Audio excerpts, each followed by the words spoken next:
The following is a presentation of iRacing.com Motorsports Simulations on LSRTV, the voice of sim racing.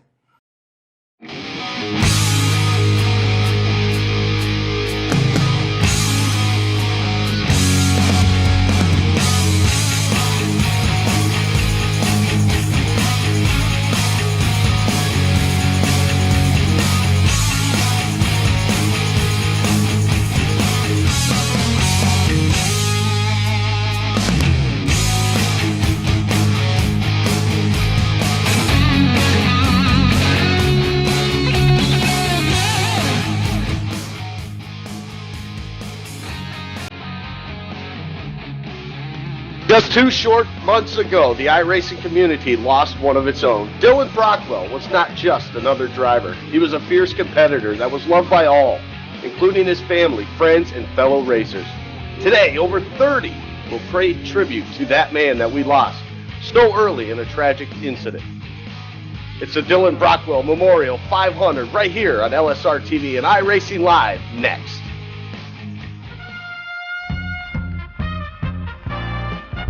Did you know the lion's sense of vision is so powerful, it actually enables nearby creatures to see better?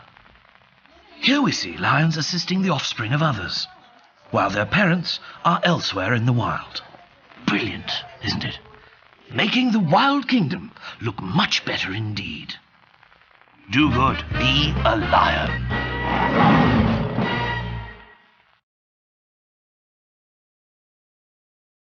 Line, the one finger is up in the air, the white flag waves, and Dylan Brockwell takes the white flag. The energy starts to heat up as these guys battle back down into turn number 1, still single file for the race lead. As they file through turn 2 one more time. You got to have the 19 of Young looking to the outside. The 88 of Luis El Maso makes the first move. He's going to dive to the inside of Curtis Young. Battle for the lead. He's there, beaten on the back bumper of the 20 of Dylan Brockwell. Looking to the outside. No dice for Selmaso. And here comes Rittenauer quick. 3 wide for third. Who's going to get it out of 4? Off of turn number 4, Dylan Brockwell going to hang on to that lead. He's going to drop to the yellow line. 88 to the high side. Brockwell, he's going to hold him off and win. He's going to win here at Daytona, 500 miles, and it comes down to that. And the 20 machine able to hold off the rest of the field with no help. And he is going to go to victory lane.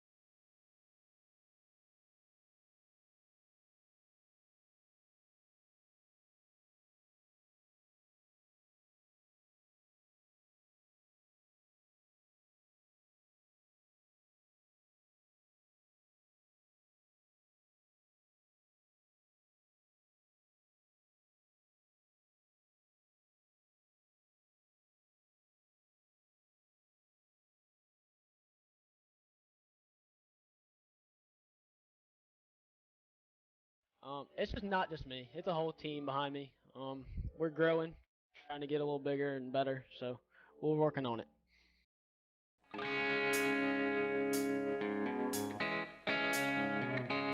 Good afternoon, sim racing fans, and welcome to Daytona International Speedway. It's the first annual Dylan Brockwell Memorial Shootout, and it's right here live on LSRTV and iRacing Live. And I'd like to welcome all of you to this event, and of course, I'll welcome you to the broadcast booth up top. Joining me, Andy Kessler, topside, that is Gabriel Wood, and doing the production that you see, getting that picture to you down in that production truck trackside. That, of course, is Cisco Scaramuza.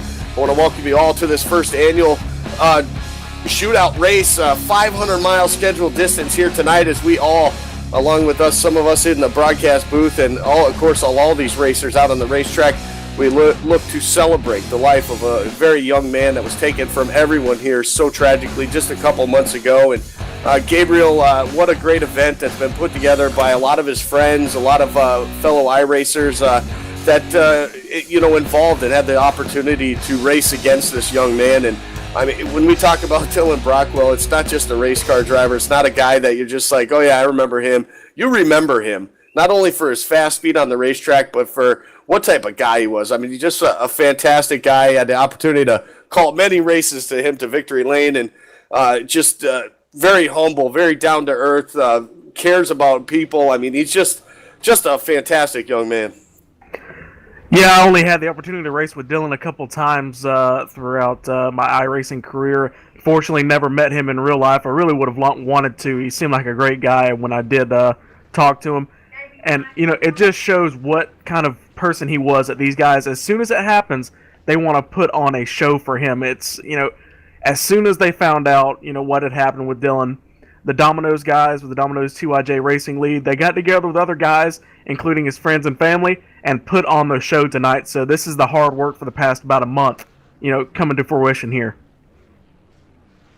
Yeah, you're absolutely right. It's that time. No qualifying has been completed here at this racetrack. It was an open qualifying effort, so these guys, you'll see these practice times or qualifying times, I should say, rather fast. These guys were putting it together with the draft package here for about 10 minutes, and they did a great job. And it's that time, though, to send it down trackside. Let's take a look at tonight's starting lineup. And how about that 33 car, Corey Hoover, with a fast time of a 44.533. He will start today's afternoon race on the pole position. To his outside on that front row, that's the 96 of Stevie Minson.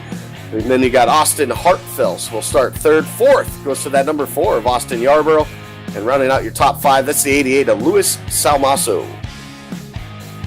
NASCAR Peak Antifreeze Series driver Alan Bowes will start in that 26 machine in 6th. Dylan Jones, very good friend, one of the very good friends in the field tonight of Dylan Brockwell, will roll off in 7th. Jimmy Mullins in the 40 will roll off in 8th. Brendan Queen will roll off in 9th. And Curtis Aho is the first of the Office HQ cars in the field tonight. He'll roll off in 10th. Jacob Harberts in that 80 machine will start 11th. Michael Winkschneider will start 12th. 13th goes to Joshua Iyer. Colin Roberts will start in the 14th position. And the 55 of Ryan Hill will start 15th. The 11 of Buzz Moore will roll off in 16th. Alec Conklin, will roll off in the 54 and 17th. Colin Bowden in the 20 will roll off in 18th. Curtis Clean in the 00 will roll off in 19th. And Timothy O'Connor rounds out your top 20. 21st starting spot will be Brian Fallon in that 18 machine. Ryan Matthews, the 51 car, will start 22nd. 23rd goes to Kevin Fetty. And 24th starting spot goes to Joshua Ramos. Chad Payne in the number 9 will roll off 25th. Bunch of teammates here starting in the back. Curtis Young is going to be another one of them in the 26th starting spot in the 19. Mike Donahue in 27th in the 70. And the 41, Robert McFarland, rounds out your field of qualifiers in 28th. The rest of these guys are taking provisionals. The 6 of Santiago Thierry's in 29th. Parker Retzlaff in the 30th starting position. Michael Baker in 31st. Daniel Folds in that 75 will roll off in 32nd. And the 33rd starter in the field and final starter, Cody Cartland in the 94. Those 33 cars get set to make some action and make some ground up today. I mean,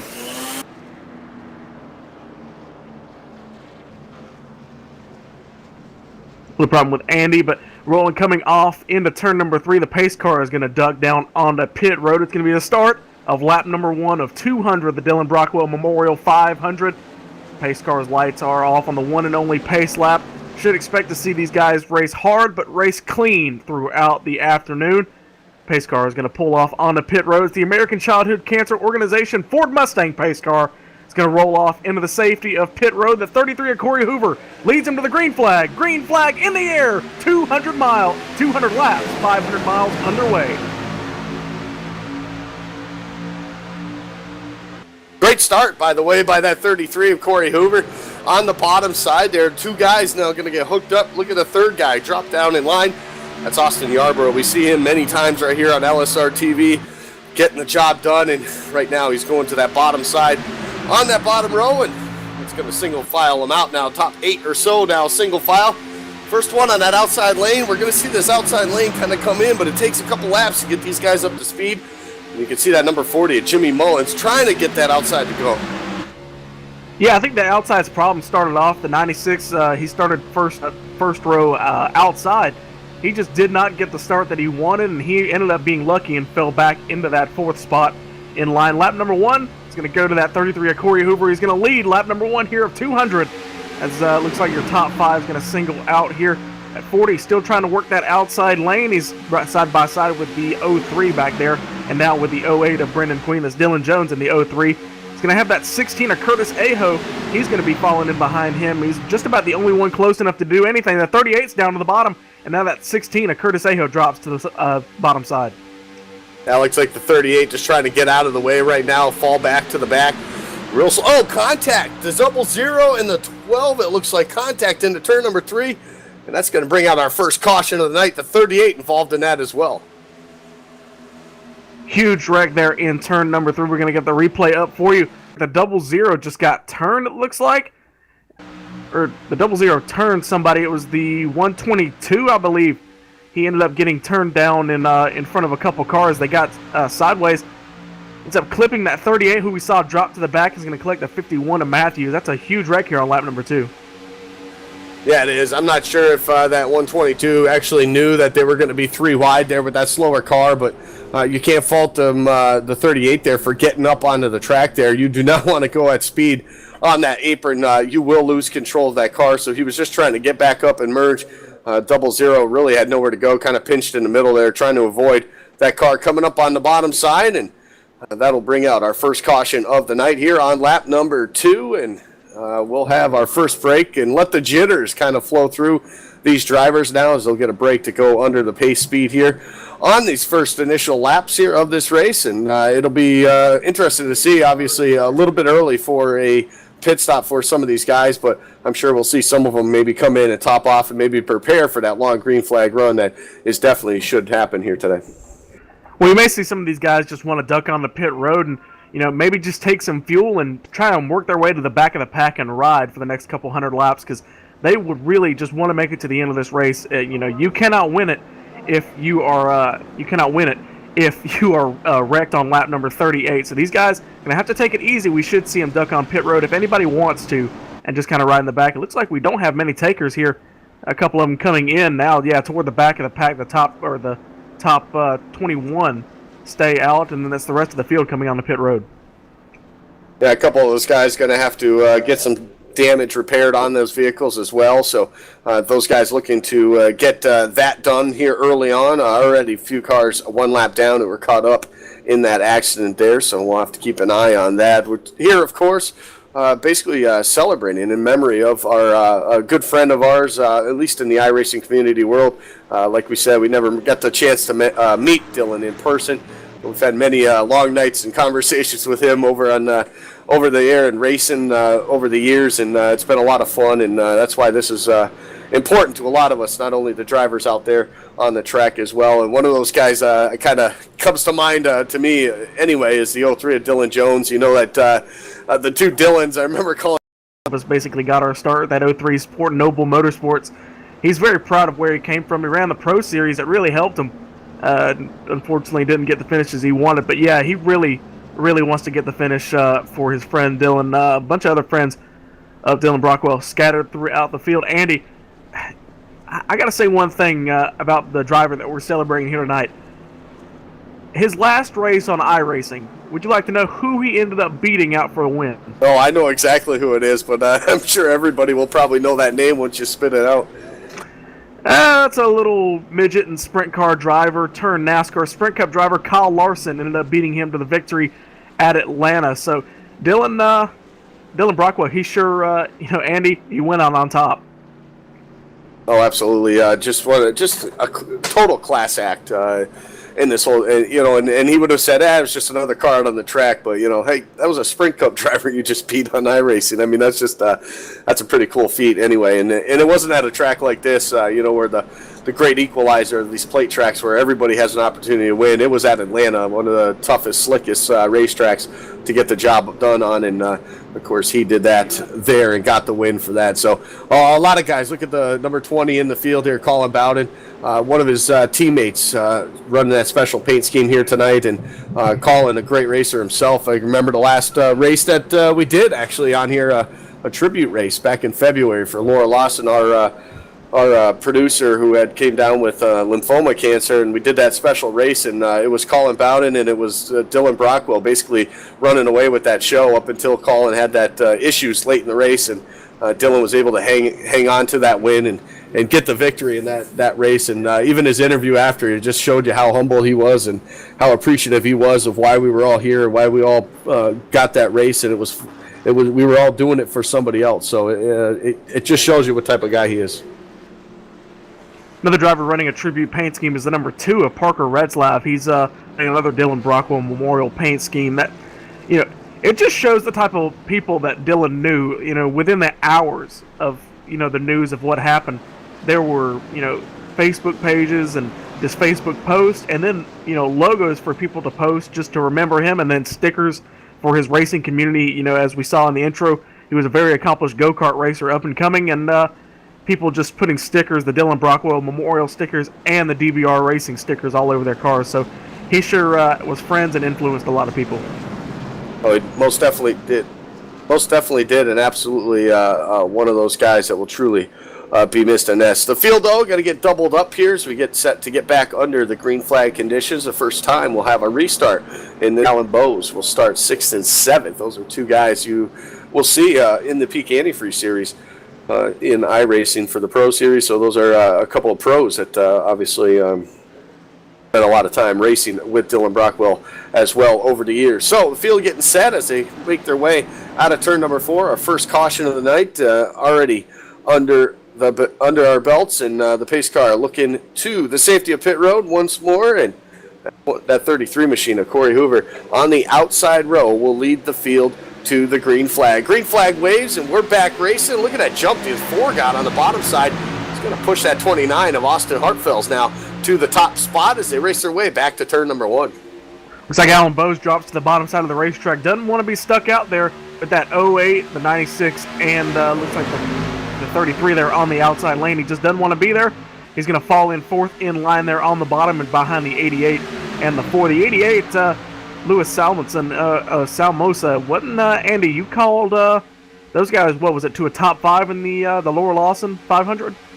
Yeah, the 88 actually finished in the 2nd spot, I believe it was, right behind Dylan Brockwell. Gave him that push he needed off of turn number 4 to get the win. So, yeah, it's good to see that 88 right here in this one too, and right here up front in the mix as well too, as they race off turn number 4. Come to the start-finish line. We'll complete lap number 7. Top 3 now single file. It's side by side for that 4th spot. The 33, Corey Hoover on the outside. Got that 26 machine of Alan Bowes to his inside, that brightly colored orange machine. Dylan Jones right behind him. The 96, Steve Minson, still on the top side. Just those 2 cars not being able to make any headway, but they're able to maintain their speed right now because of that side draft. This draft package that iRacing has out has been pretty good for the side draft. It hasn't really meant much here as we got some Dyson going up front, the 88 to the top side now. Going to try to hook on with those guys and get that top side to move here as they continue on off of turn number 4. But this side draft package has been really good under this build here for iRacing. It allows those guys on the outside, even without help, to somewhat maintain their position. Yeah, about a year ago, Andy, once iRacing kind of figured out the super speedways on the COTs, or excuse me, the Gen 6, they kind of messed up the drafting package because it just allowed for that bottom side to pretty much dominate. You could not go anywhere. The past couple updates, they've been doing some work on it, and this is what we've gotten. I mean, Andy, this has got to be one of the better updates to a draft package. We got 1 car slow on the inside, looks like the 91. But, it's allowing these guys to go 2 and maybe even 3 wide. We've seen guys work their way up on the very top side using the side draft all by themselves, Andy. That's pretty amazing. Cut drivers in the real NASCAR can't even do that. Yeah, you're absolutely right. Of course, we are at the simulator, so things are obviously not quite that much, but the physics are obviously top-notch when you talk about that. Top 4 now separated from that top side. The 88 kind of falling back there. Louis Salmaso there.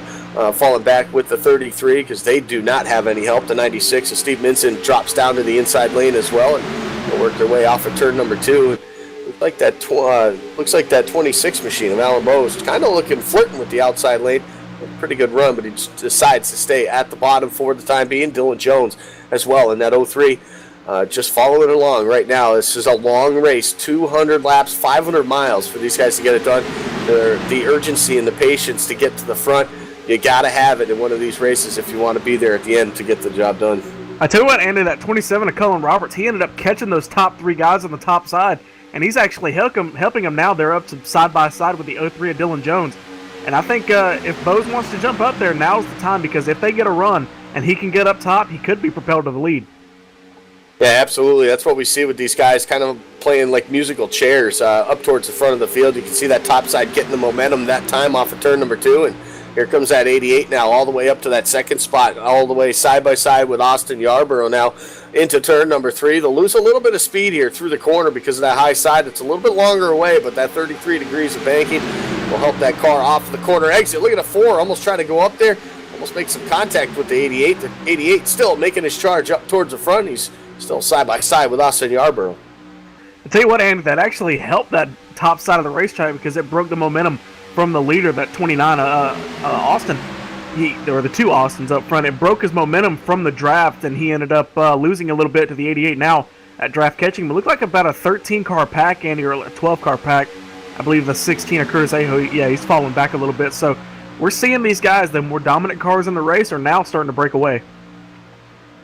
Yeah, they absolutely are. Actually, that front group now is 13 cars strong, separated themselves just a bit. The 16 of Curtis Aho is falling back off the draft. He has lost the draft of this front pack, so he's going to actually fall back to the second group, who's about a second off of the tail end of this front pack. And it looks like already one car heading down pit road here early on. It looks like possibly the 6 of Santiago Tires, and he's coming down pit road here a little bit early, obviously for a green flag pit stop, so some problems maybe for that 6 machine here, and looks like he's just rolling through pit road, so kind of an interesting call for there. Maybe just wants to get out of the hornet's nest of what's going on up front. 3 wide though going into turn number 3. The 96 going to split the difference here, push that 33 of Corey Hoover, who started on the pole way up to the outside lane, and he's going to fit freight trade at this point and go to the tail end of this lead pack here as they work their way off turn number 4 and come to the line to complete lap 13. I tell you what, Andy, this might be the chance. That 4 jumped up to the outside. Now there's only 2 cars hooked up there on the bottom side to protect that lead. So, Andy, we should see a battle for the lead here coming off of turn 2. Yeah, we most definitely should, but look at those 2 guys on that bottom side giving that push to that leader right now of Austin Hartenfels. It's the 26 of Alan Bowes and the 03 of Dylan Jones now. 2 veterans, 2 Pro Series drivers. Guys that you would want on your back bumper. You know they're not going to give you that nudge to spin you out or anything like that. They're going to give you that push that you need to keep that lead, and they're doing just that now through 3 and 4. You can see that 4 car and those 4 guys actually on the top side, led by the 4 of Austin Yarborough, start to fall back. Look at the 26 though. He's going to take his chance right now. Alan Bowes going for the lead. He's going to get the lead that time by the stripe, so move the 26 into the lead for the first time this afternoon. He's going to get clear. Not going to wait for that 4 to get clear. The 4 is going to force it down to the bottom. So now that's the 29 of Austin Hartenfeld. He's going to fall back into that 3rd spot. Going to leave the 88 and the 96 out to dry there. They still got a chance here. They still got a little bit of momentum, Andy, so it should see them maybe fight back for that 3rd spot, and if they can get to the bottom, work up some positions. But that 4, he made an aggressive move to get down on the bottom. Yeah, he did. Almost chopping the nose right off of that 29 machine, but did a great job anyway, nonetheless. Pushed that 26 all the way up to the lead, and then at the same time got himself clear and puts him now in that 2nd spot. Top side starting to fight back now. 5 of them, 5 cars strong now on the top side. The 88 leading the way, Luis Salmaso, and he's trying to get side by side with your race leader. It's going to fudge out there just a bit as far as the speed. He'll stay side by side with Austin Yarborough in this front lead pack of 12 cars now as the 33 starts to break away just a bit here. It's not looking too good here as some of these guys losing that draft on the tail end of this pack. Yeah, I mean, it's just a giant bubble, and then once you kind of move out of that draft, it's just going to unfortunately move you toward the back. We're seeing these guys, they fall back, but they don't have far to fall back because now we've got a little pack there. Looks like including the 00. He's leading that train, Curtis Clean. He's going to be leading that little pack, and, well, he was. Now he's going to catch that 16 of Curtis Aho, so it's going to be about a 5 or 6 car pack there, Andy. You know, they're all right there. It looks like the 00 is going to jump to the outside, use that momentum to get in front, but looks like it dies out a little bit. But Andy, these guys, they're not in that bad of a positions. If they can get a caution or a green flag pit stop and, maybe get a good entry on the pit road, they'll be right back up there with a pack. Yeah, you're absolutely right with that. And as the field made their way around the 91 lap down machine, that's Kevin Fetty, sits 4 laps down in that 27 spot. They were able to get by him there. But what that second pack needs to do is just stay single file. That's where they're going to get their speed if they can just stay single file. If they start racing each other, that's when they start to lose speed. They scrub speed, and they will not be able to catch that front pack. So right now it's about just under about 2.5 seconds or so off of the race lead for these guys, and or from that tail end of that pack, and you can see them already, the 00 jumping out to the outside, and that's going to hurt the cause for them to try to catch up to that front pack. The front pack, though, led by that 4 machine, Austin Yarborough, able to make the sweep around Alan Bowes and give Austin Yarborough his chance to lead some laps. Here's the 88, continues to try to make that outside lead work. He's not giving up on it just yet, and yeah, Andy, it looks like that 00, he's just, he doesn't really know how to lead this front pack because he kept trying to duck around that 16 of Curtis Aho. He didn't understand he could just kind of ride behind him and help that cause, and now the 11, the 18, and the 20 have all decided we don't want you in front anymore, and they formed up a little pack to get in front. Yeah, they have. You can see them right now at the tail end of that, the 20 of Colin Bowden, trying to give them the push they need to get around these guys. They know they got to run single file if they want to catch that front pack, so they're just trying to separate themselves now from those two, from the 16 and the 00. The 00 actually looks like he's going to fall off the draft of these guys right now, so that's not looking good for him in that 00. That's Curtis Klein trying to fight to stay with these guys here and stay in the draft, but they have made themselves around now, and we'll see if the 11, Buzz Moore, can lead this little train here and get themselves back up into contention, up into this front pack, and all those guys starting outside the top 15 here in this race tonight. So far, though, it's been a pretty clean one up towards the front of the field. The top 7s were all qualified inside the top 8 here of this race, so the guys who had started up front, they're still up front for the majority of it. And right now, that 2-car breakaway that's we see here, the top side just not able to get away there. That 26, Alan Bowes, doing a great job pushing Austin Yarborough, keeping him up front. Yep, doing a good job. I mean, and I think they could have a little bit of strategy worked out here. They realized they work pretty well together, and as I say that, the 26 jumped to the outside, so what am I talking about? He's going to take advantage of no draft on the inside, and that 26 is going to go to the lead yet again. Didn't lead it that time by, but he's going to lead it going into turn number 1. He's got to push from that 88. Yet again, doesn't wait for him to drop down. Is not going to get clear, so we're going to have to wait and see. No, that 4 is going to fill that hole in there. So, Andy, this is going to be a dangerous spot. That 26, now he's got no drafting help for this next couple of seconds. So, hey, they take it easy now, but Andy, if somebody makes that move later in the race, you could see them get past again if they get that far out in front.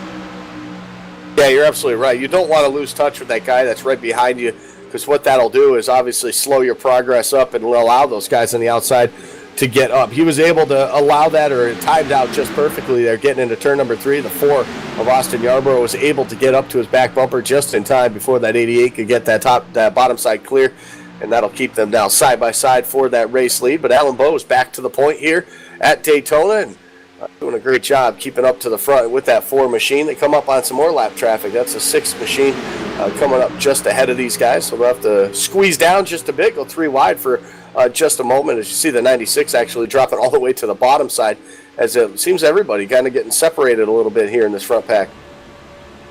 Oh, gets a little close there with the 08 of Brendan Queen there on the outside lane. Looks like they're the only 2 left, really, Andy, so, and as looks like he's going to try and jump down, but he's not going to have a hole to go into. Now he finds one. But that 80, he's the only one left out there, Andy, as the 27 jumps out to the outside.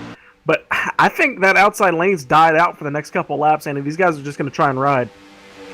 Yeah, you're absolutely right. This is the point of the race here, 23 laps into it.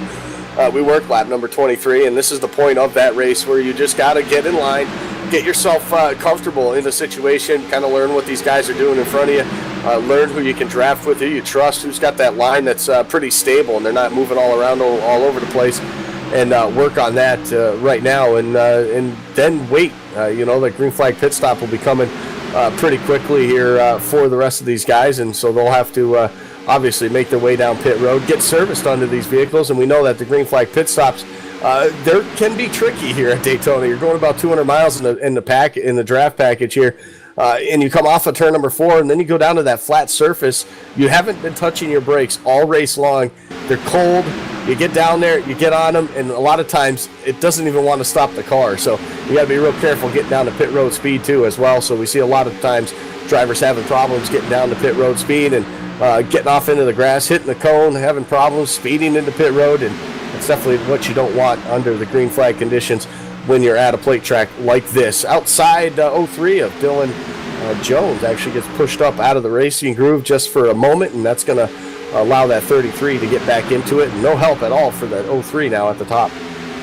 I tell you what, Andy, that 6 of that lap down car, that Santiago Thierry's, he's actually put himself in a great position because now he's latched on to the back end, the tail end of this draft. So if we get some more lap down cars, they're just going to blow right by them, and he's in pretty much a permanent lucky dog position if we get a caution.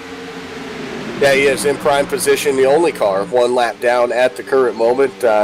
Michael Baker, the 21, is actually 2 laps down to that 26 spot, so he is in prime position, and if he can keep up with the draft here with these guys, that'll help his cause as well here. The 33 now up to the high side all by himself, and no help for him. He'll fall back to the back just like that here. There's still some separation with these front runners up here, and I think a lot of that just has to do with these guys just trying to log some laps here before this thing gets too crazy here. You see the 29 now jump out to the high side. That's Austin Hartenfels.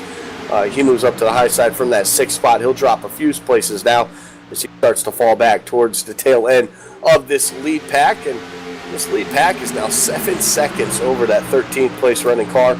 That's the 11 of Buzz Moore trying to get these guys going. They've lost about 3 seconds over the last 10 laps or so. So even though they're running single file, they just haven't been able to make up any ground at all.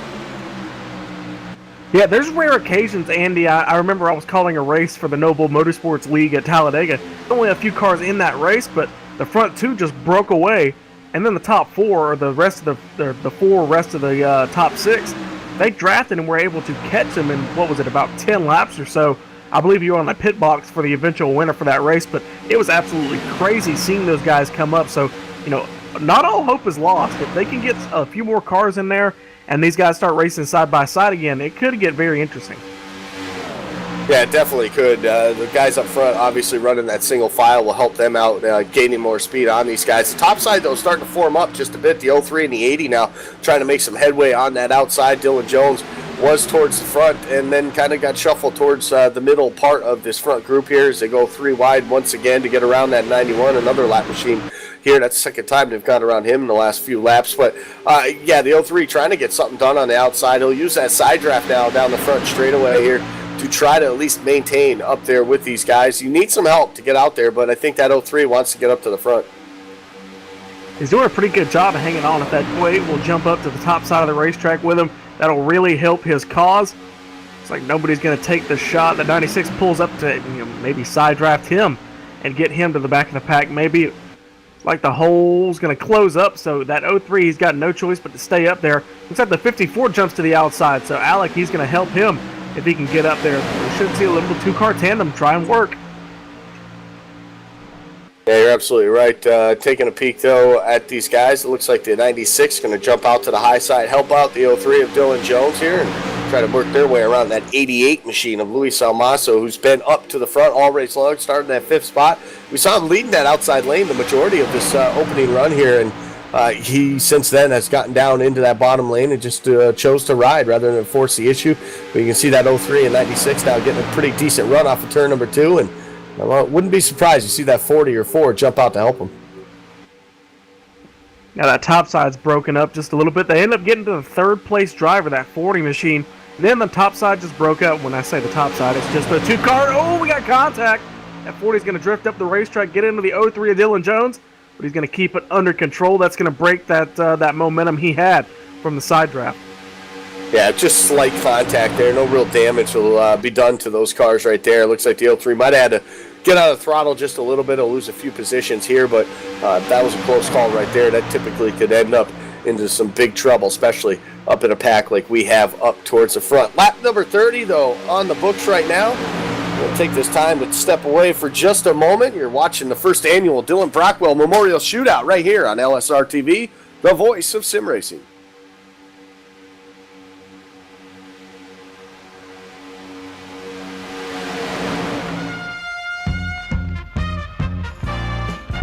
While lions are notorious for their voracious appetites, they spend a great deal of time feeding other creatures. In fact, lions will take great care to ensure there's plenty to go around. As you can see, they keep giving with utter ferocity. Bravo, lions, and bon appetit. Do good, be a lion.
Welcome back here to Daytona International Speedway. It's the Dylan Brockwell Memorial Shootout. 500 miles of scheduled distance. Alan Bowes, your current leader here. He hasn't much changed up towards the front of the pack here since we left, but Alan Bowes continuing to lead the way here.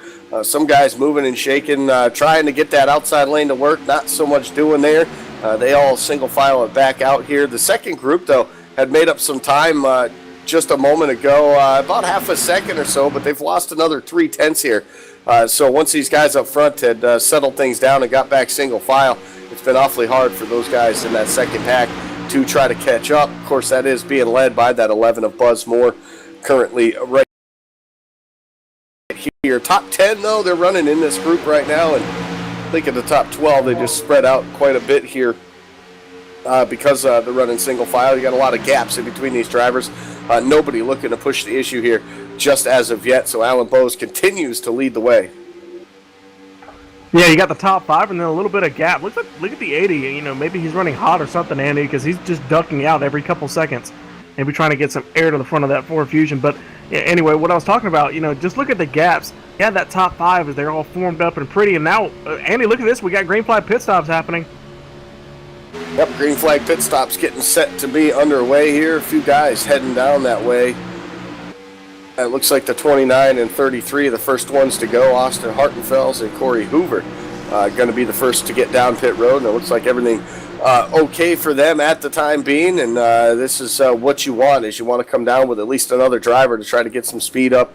Obviously, the more the better as far as getting your speed back up and not losing ground. So we'll keep an eye on those guys as they're the first ones to pit road here on lap number 40. So it looks like about 40 laps or so. It'll probably be about 38 maybe that these guys can go under the green flag conditions per fuel tank. So pit road already starting to get busy for some of these drivers, but that caution we had in the opening inside the opening 5 laps of this race, obviously allowing these guys to go a little bit further on that. The top group now just 10 drivers strong here as they race their way back into turn number 1 and 2. And Alan Bowes continuing to lead the way. That Austin Yarborough machine, that 4, has been planted on that back bumper of him for probably the last 20 or 25 laps here. As you can see the field race by those 2 guys that just came off pit road.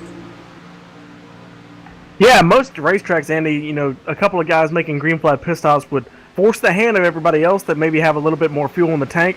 They would just go ahead and pit to avoid guys making up a lot of time. But here at Daytona and, you know, at Talladega, it really doesn't matter the short pit. Yes, the car drives a little bit better and it's not as tight, but you really don't make up any lap time by pitting early. So, yes, they pitted with, you know, another driver, but if all these drivers coordinate and start pitting at the same exact lap, Andy, it's going to be a huge draft pack coming on the pit road, and when they come off, they're going to be getting the speed quickly. That they are. Expect the rest of these drivers to head that way probably in the next 5 laps or so, at least for the front runners here, especially that 26 machine. When you're leading laps like you are out front, you're definitely burning more fuel than the guys behind you, because those guys in the back behind you, they're actually feathering the throttle a lot more. So they end up not using as much fuel. Where you're that leader, you're literally on that gas pedal. As we see them all head down pit road this time. Alan Bowes leading the way, and all the rest of them, you can see him just fan out. Now everybody trying to get slowed down there to 40. That was close for him. We'll see if he gets a pit road speeding violation there, but he came down awfully fast there, but looks like everybody able to keep it straight, at least on this first green flag stop. One thing to watch for, look at everybody's entries, see if anybody misses their pit stall. I think I saw one car having to back up, but wasn't much. So, you know, any kind of mistake on pit road, any kind of deviation in your pit stop time, and you're pretty much screwed. Oh, we got a car spinning on pit road trying to get into his pit stall.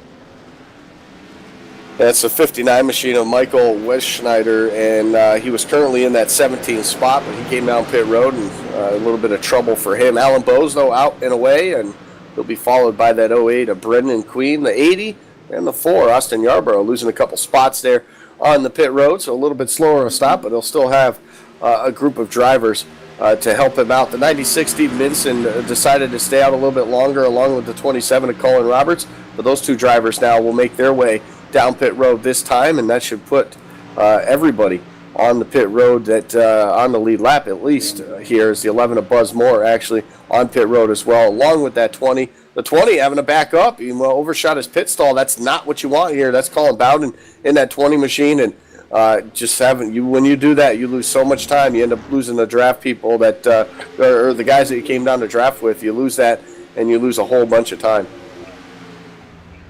Andy, maybe I wasn't paying attention, but did you bring up any contact with the 96? No, I did not. The 96.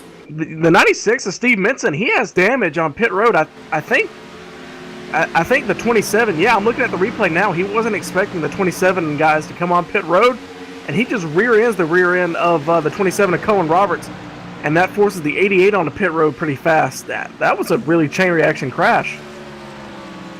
Yeah, it was. That's something we see. The mistakes happening on pit road, getting on and off pit road. Those are the things that cost you under the green flag conditions at these plate tracks.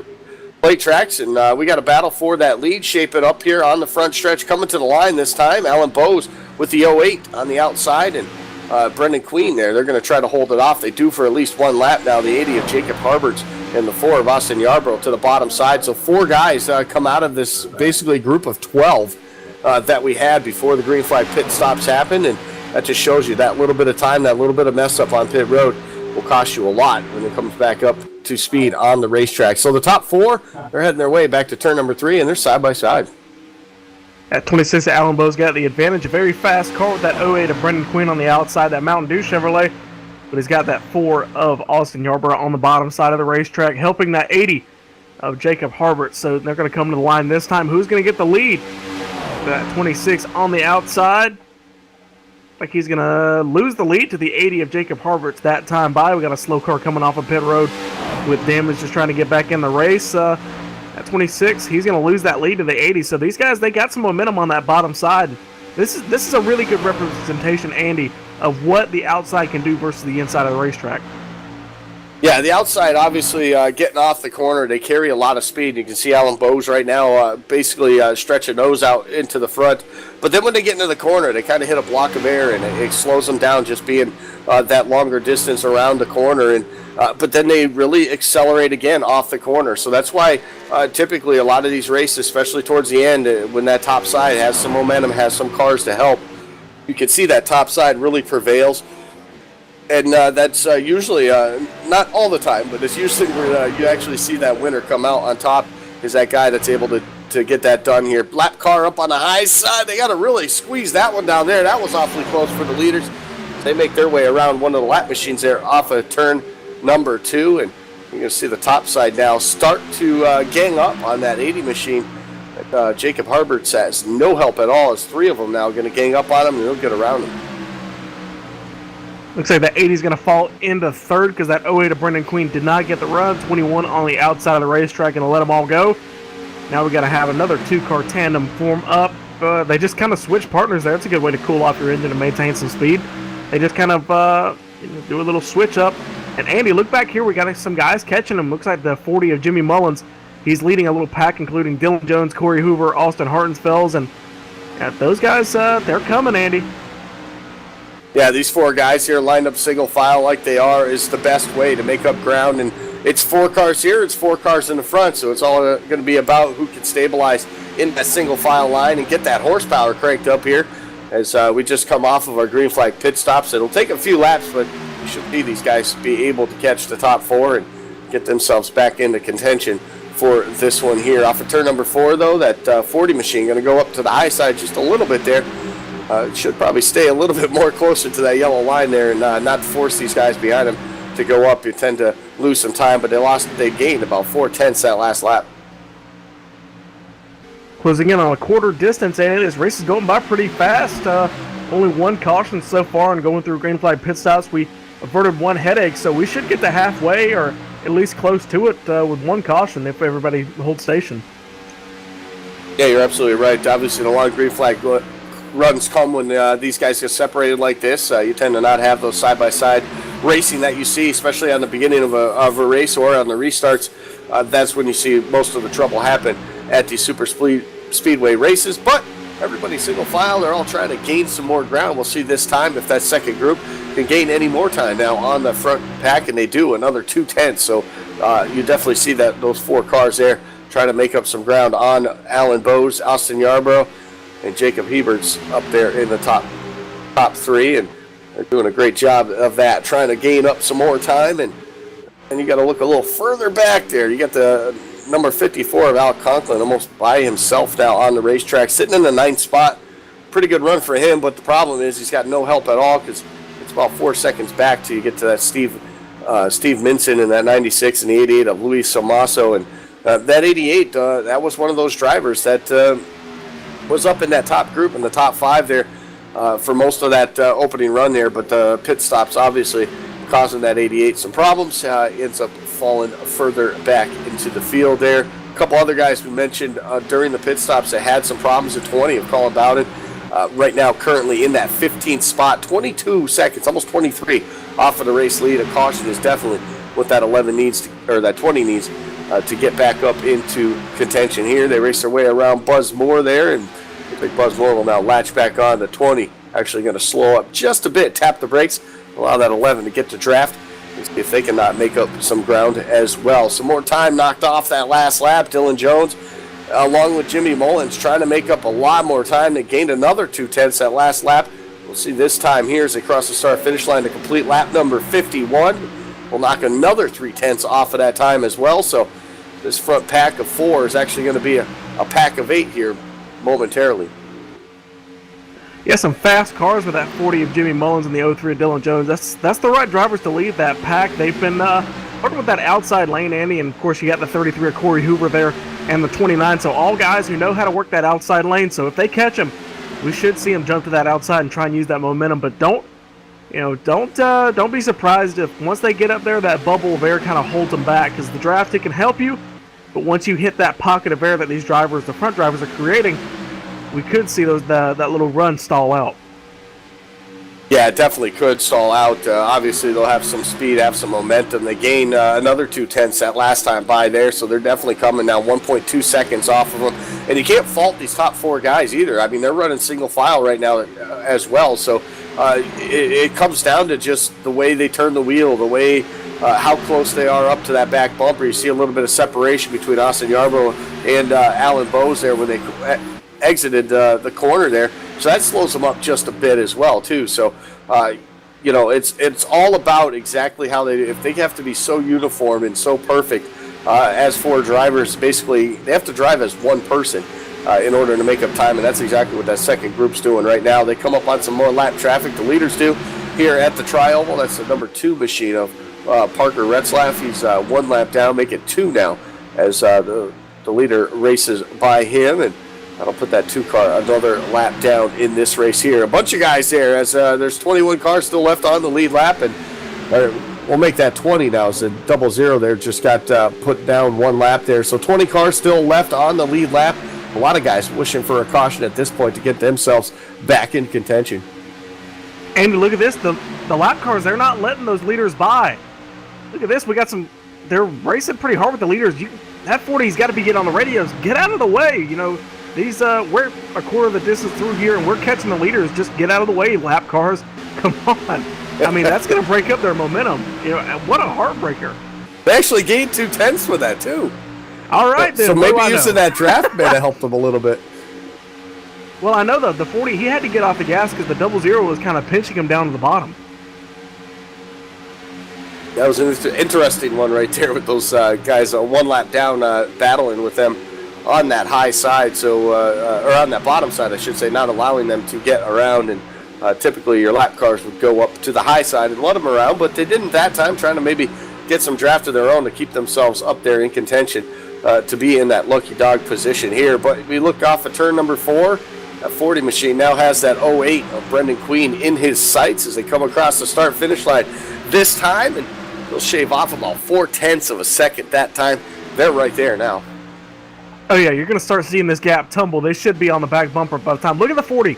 He's already pulling away from the front bumper of the 03 just because he's the first one to catch that draft off of those front 4 cars. So he's going to have to drag the brake a little bit to help those guys behind him, because if not, he's just going to stay in limbo.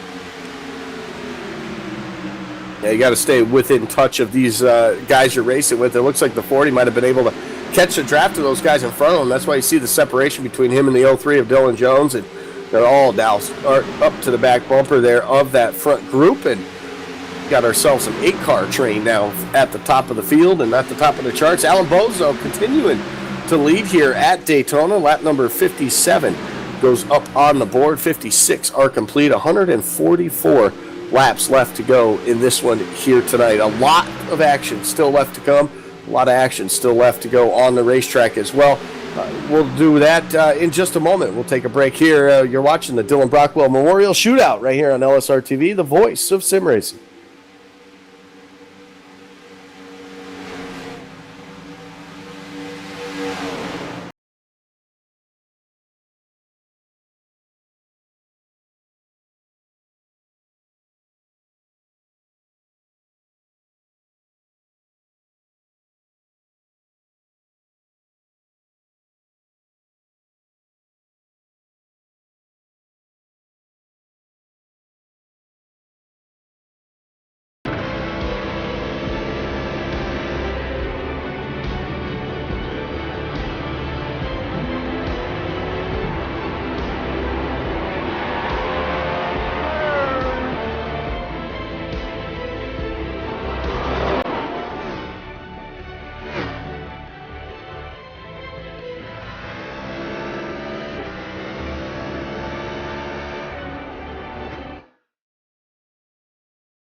While lions are notorious for their voracious appetites, they spend a great deal of time feeding other creatures. In fact, lions will take great care to ensure there's plenty to go around. As you can see, they keep giving with utter ferocity. Bravo, lions, and bon appetit. Do good, be a lion.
Welcome you back here to Daytona International Speedway. We inch closer and closer to that halfway point of the Dylan Brockwell Memorial Shootout. Of course, today it's all about Dylan Brockwell, remembering one of our fellow friends here on iRacing and somebody we lost way too early in time here. And with all of these guys out here on the racetrack, all out here because in some way, in some fashion, that driver we always call in the number 20 machine, Dylan Brockwell, had touched these guys in some way. Whether it's helping him in iRacing, whether it's racing against him in leagues, battling him for wins on the racetrack, it's all about that. And of course, for us up here in the booth, all about broadcasting all those races we had over the course of the years with Dylan Brockwell in those a bunch of wins, calling him to races won there. So that's what it's all about here today. 500 miles at Daytona International Speedway. We're 68 laps now into this one here, and we've already had one round of green flag pit stops. It's allowed this front group, top 8, to really catch back up to each other. And other than that, 15 cars left on the lead lap. A lot of guys one lap down, hoping for a caution.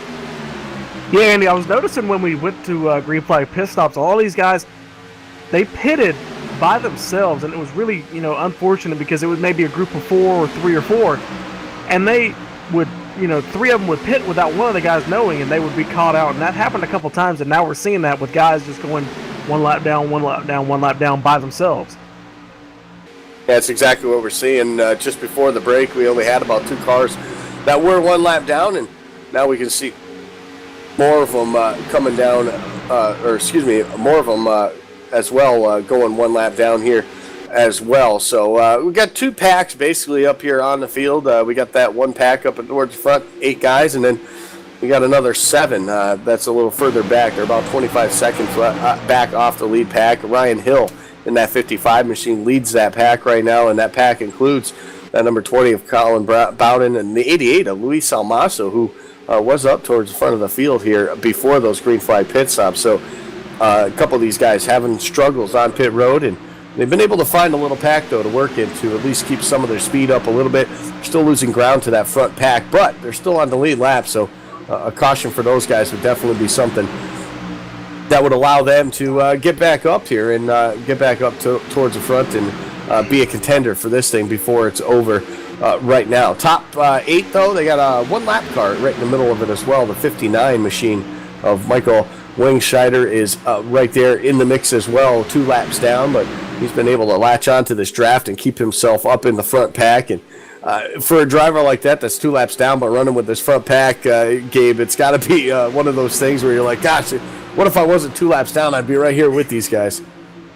Well, now he's thinking, okay, I'm 2 laps down. Now what do I do? Because if I can sit here and run here, I can get my lap back after a caution. Not with the lucky dog, but if you can get a wave around and just stay out once everybody pits, yes, he's going to get his lap back, and then we have to think about it. He's not going to be able to pit, so he's basically just going to just bite himself in the foot there. But yeah, Andy, he's just sitting there. What was it, the Arca race a couple years ago? We had it was like a 4 or 5 car lead draft, and one of them was a lap car, and he was running second. And I think he was a teammate to the person who was leading, so he basically just stole the show and blocked anybody. So if he has a teammate up there and we get down toward the end and he's still there, or any other lap car is still there, Andy, he could be a little bit of an assistance. Yeah, it absolutely can be. And, for these drivers, yeah, they may know he's a lap down, but obviously there's no damage on that 59 machine. So, he's going to be fast. He's been right up there in this mix, holding his line and getting the job done as well, too, as we see some guys shuffling around a little bit, maybe thinking to get that bottom side going. But Alan Bowes continuing to lead this thing here, leading the most laps, obviously, here for this race this afternoon, and getting the job done. And no surprise at all with the black stripe that's on that back bumper. One of the Peak Antifreeze drivers with a win on the season as well, too. So Alan Bowes in his rookie season for the Peak Antifreeze Series, getting the job done there, up towards the top of the standings in the points, and got the win, of course, on the season so far. And he gets to get that back underway at Charlotte this Tuesday night. Check that out with our friends on Race Spot TV, and that should be a lot of fun to watch these guys battle Charlotte in the daylight, which will be the first time since 2001. Andy, I think we're about to have green flag pit stop. Luis Almaso, he's signaling he's coming in the pit. So if that 88 comes in, yeah, look at this, Andy. We got a huge gaggle of cars, 3 wide everybody coming into the pits. This is going to get confusing here. Drivers working their way in. Oh, we got some almost contact between the 54 and the 11 as they try and get in their pit stall.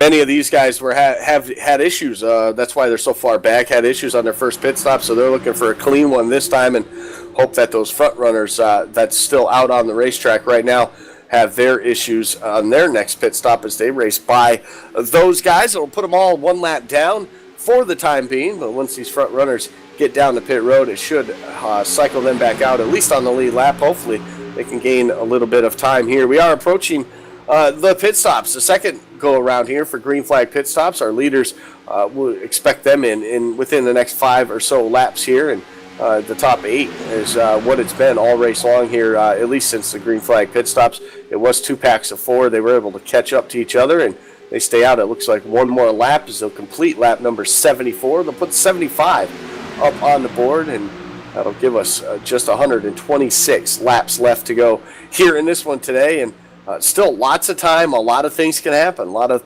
issues on pit road. A caution could change the complexity of this as well, too. So a lot can still happen. There's plenty of time for that, but that first group that came down pit road already back out on track, already getting back up to speed, and it looks like they're able to get that job done, and hopefully in a big pack, too, as well as they are on the racetrack. So that's good for them. That it looks like they all had a pretty good stop this time. All right, and let's look and see if anybody's going to duck on the pit road. Looks like they're running high this time. That's one thing. Look at this. Those guys are smart. They're going to run high in case anybody does want to duck on the pit road. They're not going to run over each other. That's actually very smart. It's a very heads-up move. Look at this, Andy. We got a caution.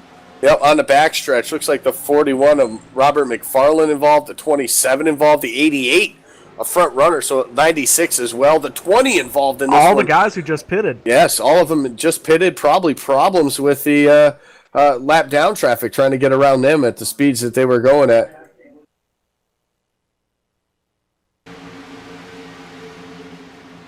Replay goes up on your screen here, and big problems for that group that had already just come down pit road, and that's exactly what they didn't want to have happen on this one here. And it looks like it was just a weird instance. The 11 car just kind of stopped. I'm really shocked at that one there. I don't know if something happened. Maybe he lost connection there for the 11 of Buzz Moore, but something happened there. He was leading that pack and just literally stopped on the back straightaway. Well, Andy, it looks like the 41 Robert McFarland, he spun it. He hit the apron a couple times exiting the pit, or at least he hit the apron a couple times on the racetrack or something, but looks like the 11, maybe he was trying to slow down for it, and the 16 was right there on his back bumper, and he just ran into the back of him, and it caused a huge wreck. Ends up collecting the 88, the 96. The 11 goes up on the wall, the 20, the 27, the 2. A lot of the DVR Memorial cars caught up in that wreck. That's unfortunate. Yeah, it absolutely is, but that's the type of thing that could definitely change the complexity of this race, and it definitely does. Only 8 cars on the lead lap here on this one here on lap number 77 as we sit under the caution for the second time tonight. And you know what? For these drivers that stayed out, the top 8, this is going to give them the advantage that they need being on the lead lap. They'll come down, get service. There's really no pressure for these guys. It was getting right up to that point where they were going to have their own green flag pit stop. So now they can do it under a caution speed. Yeah, and for the guys who were in that lead pack, and I don't think anybody from that lead pack or that second pack, Andy, is left. But if any of them are, they don't have to pit on this pit stop. And I don't know. That wreck, I think it took out everybody who had just come off of pit road.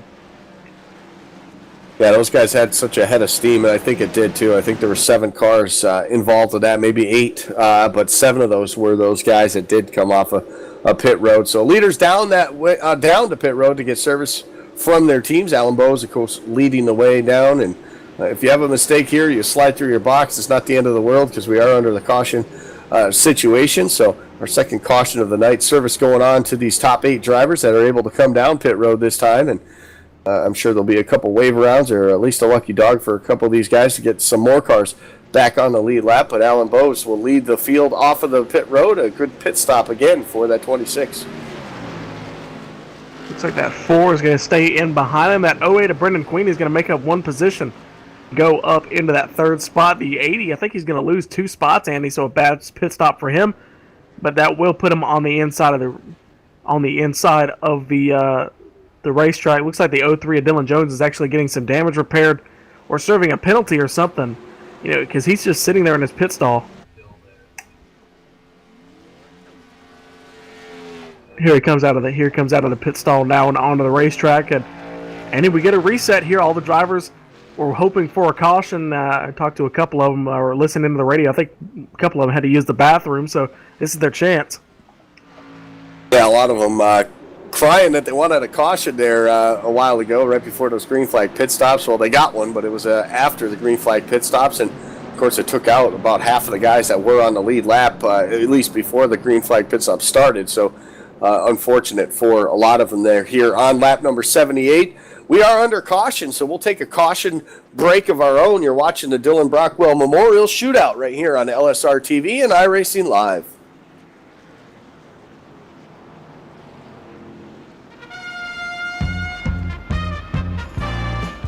While lions are notorious for their voracious appetites, they spend a great deal of time feeding other creatures.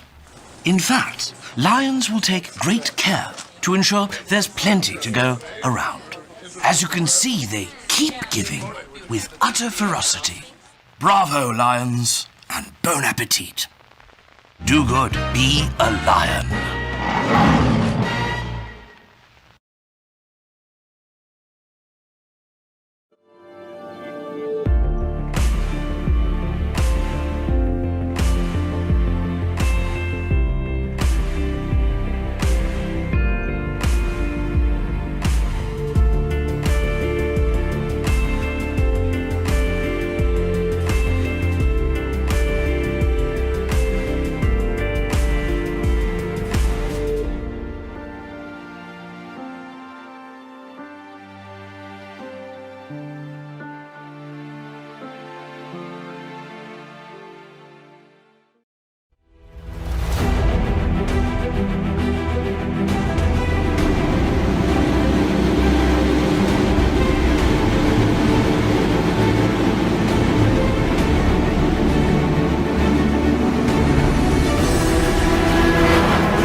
Welcome back to Daytona International Speedway. It's the Dylan Brockwell Memorial Shootout here at the Daytona International Speedway, and welcome you all back to this race here. We just had our second caution of the night, but the green flag back out on the racetrack, and our top runners now 10 guys on the lead lap here, and Alan Bowes with a good restart going to be able to drop down to the bottom right in front of Austin Yarborough.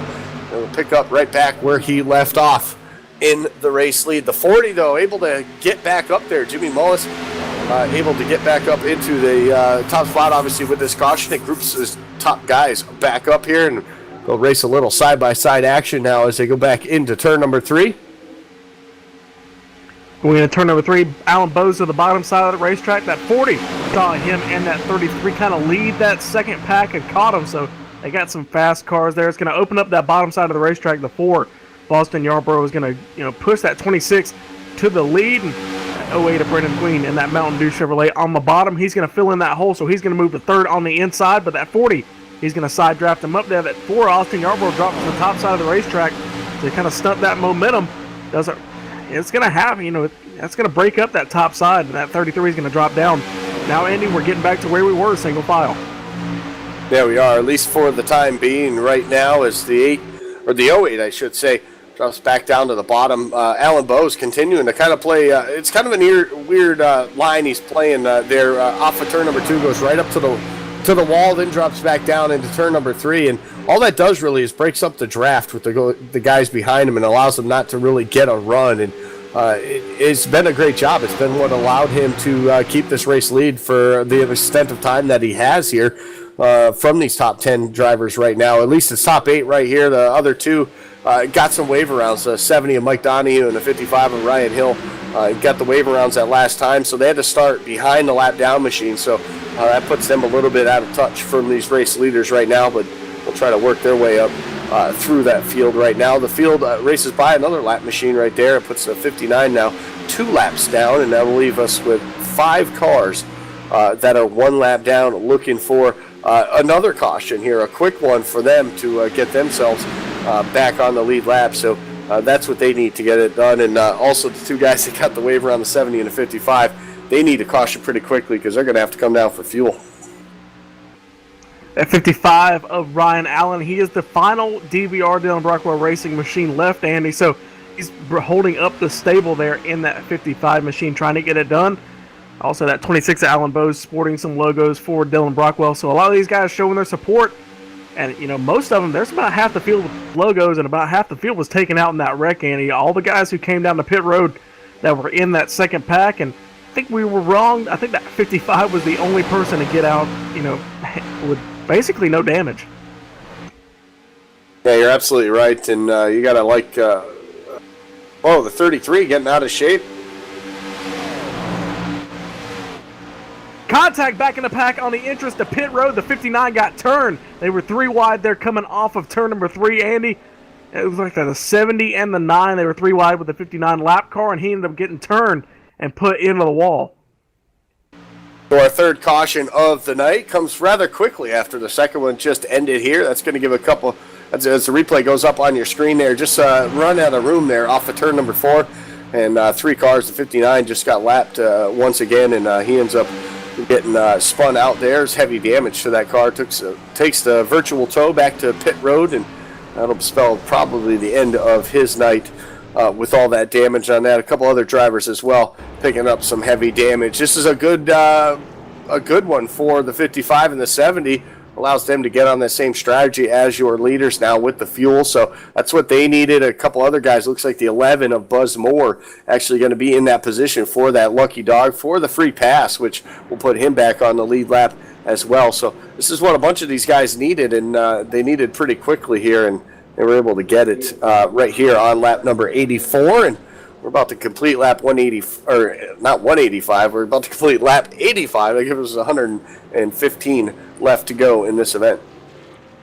That's going to put 1 more car on the lead lap. Andy, the 70 Mike Donahue you talking about ends up getting him on the same fuel strategy. It was actually the main cause of that caution, and he's off the racetrack now, so that's unfortunate for him. It's actually going to put 10 cars on the lead lap because the 11 of Buzz Moore is now a lap down. So, we lose 1, we gain 1. It's pretty unfortunate.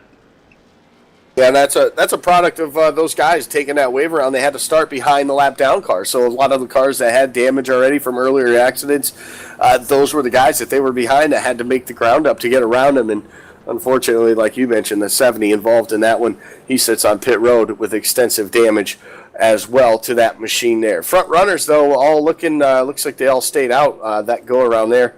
As they are with the pace car now on the back straightaway here, and they decided to stay on the racetrack. I mean, they're not going to lose a lot of time, but anyway, they decide to stay out under this, save a little bit of fuel. You can see that 26 driving on the apron, probably shutting that car off and letting it coast for as much time as he possibly can. So he will try to save as much fuel as possible to get this thing done here today. He's been the class of the field, the leader for the majority of this race here tonight, and he's still getting it done. I mean, you got to say that there's got to be some other guys there in that top 8 that have an opportunity to pull out the win, just maybe not showing their cards yet. And maybe the fact that Ford of Austin Yarborough is behind him, because he's been one of the more consistent and more loyal pushers we've seen all day, Andy. Hasn't gotten to the lead and really hasn't wanted to. Yeah, he led a few laps early on when they kind of shuffled around early on in the race, but once everything got strung out and settled down, at least for that time being, he has definitely just fallen in line there. We'll call it like a good soldier. Falling in line there right behind Alan Bowes, giving him a push. And why not? You learn something when you're driving behind a Peak Series driver like Alan Bowes is anyway. So with that, let's take a look at a couple of things. Of course, this is all about Dylan Brockwell today and our remembrance of him. And, I pulled up some career stats for the iRacing. You had mentioned earlier on his last win, or his last race was actually a win, and it came over. He actually beat Kyle Larson, the NASCAR Sprint Cup Series driver, at Atlanta in a B fixed race. That was a pretty cool event for him. But you look at his last 8 races, 5 of those were wins. I mean, just absolutely phenomenal. And, 839 career starts on the ovals in iRacing, 147 wins. That's a pretty good percentage when you're talking about 18% win percentage. So definitely knew how to get it done. Over 27,000 laps he's done. Just incredible. You look over the stats over the course of the years since 2012 when he started iRacing. Of course, his rookie season in iRacing probably had the most wins of any season with 53. So we talk about Dylan Brockwell, just a class act on and off the racetrack, and not only on the real side of things with the go-karts and all those pictures you see of him holding the trophy and pointing that number 1 up there, getting the job done in those go-karts, but he also gets the job done when it comes to the sim racing as well. And he was pushing close to that 5,000 I rating when, I believe talking the last time I talked to him, the goal for him and a lot of his teammates was to try to make pro eventually. So definitely one of those guys, and that's why you see guys like Dylan Jones out here, Alan Bowes, who are Pro Series drivers. Obviously, that new Dylan Brockwell. So he's touched many fellow drivers in iRacing, whether it's the lower levels, the lower I ratings, the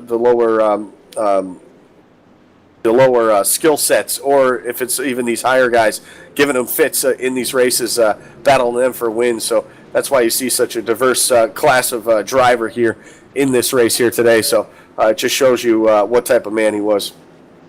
Yeah, and he also got it done on the roadside, and he got a couple of wins. He only made about 22 starts or so, but ended up getting 4 wins on the roadside. So he dabbled a little bit in it and was good when he did. He was a good all-around race car driver, and yeah, like we just said, not only on the sim, but in the real side of things, got it done on the go-karts, and he was very good at it. He was actually very, he'd always, he's almost like another person we know, TJ Gray is always showing pictures and talking about how good he was in the go-karts, what he did in the go-karts. So he did a good job in those go-karts, Andy. I know it would have actually been exciting to see what he could have done. Yeah, you're absolutely right. Obviously, getting the job done. Another story, James Ross, fellow driver for one of the leagues that we had here, races go-karts with his son. And actually, when he started doing that, he got a lot of tips from Dylan Brockwell. So I know that meant a lot for him, and there's always a spot for Dylan and James's heart as well, too. So just an all-around great guy. And that's why we're here today, the first annual Dylan Brockwell Memorial Shootout race, and 500 miles of scheduled distance. We're set to get this thing back under the green flag conditions. The field makes their way off of turn number 4. The pace car going to look to the safety of pit road once again, and we'll We'll get this thing back to the green flag conditions. Alan Bozier, leader on the outside lane. Green flag is back up in the air. And last start, he was able to get out in front of that 4 machine. He's going to try it again. He's got the 80 at Jacob Herbert's. Giving him a good push now down into turn number 1, and he'll have him clear. He's going to jump down to the bottom side of the racetrack into turn number 1. Not going to give that 4 a chance to get back under him, and he's going to leave that 80 out to dry. But that 03 of Dylan Jones is on the outside. He's pushing that back bumper of that Ford Fusion. He's going to push him up to the lead, Andy. They're side by side as they go down the back straightaway, the Daytona Super Stretch.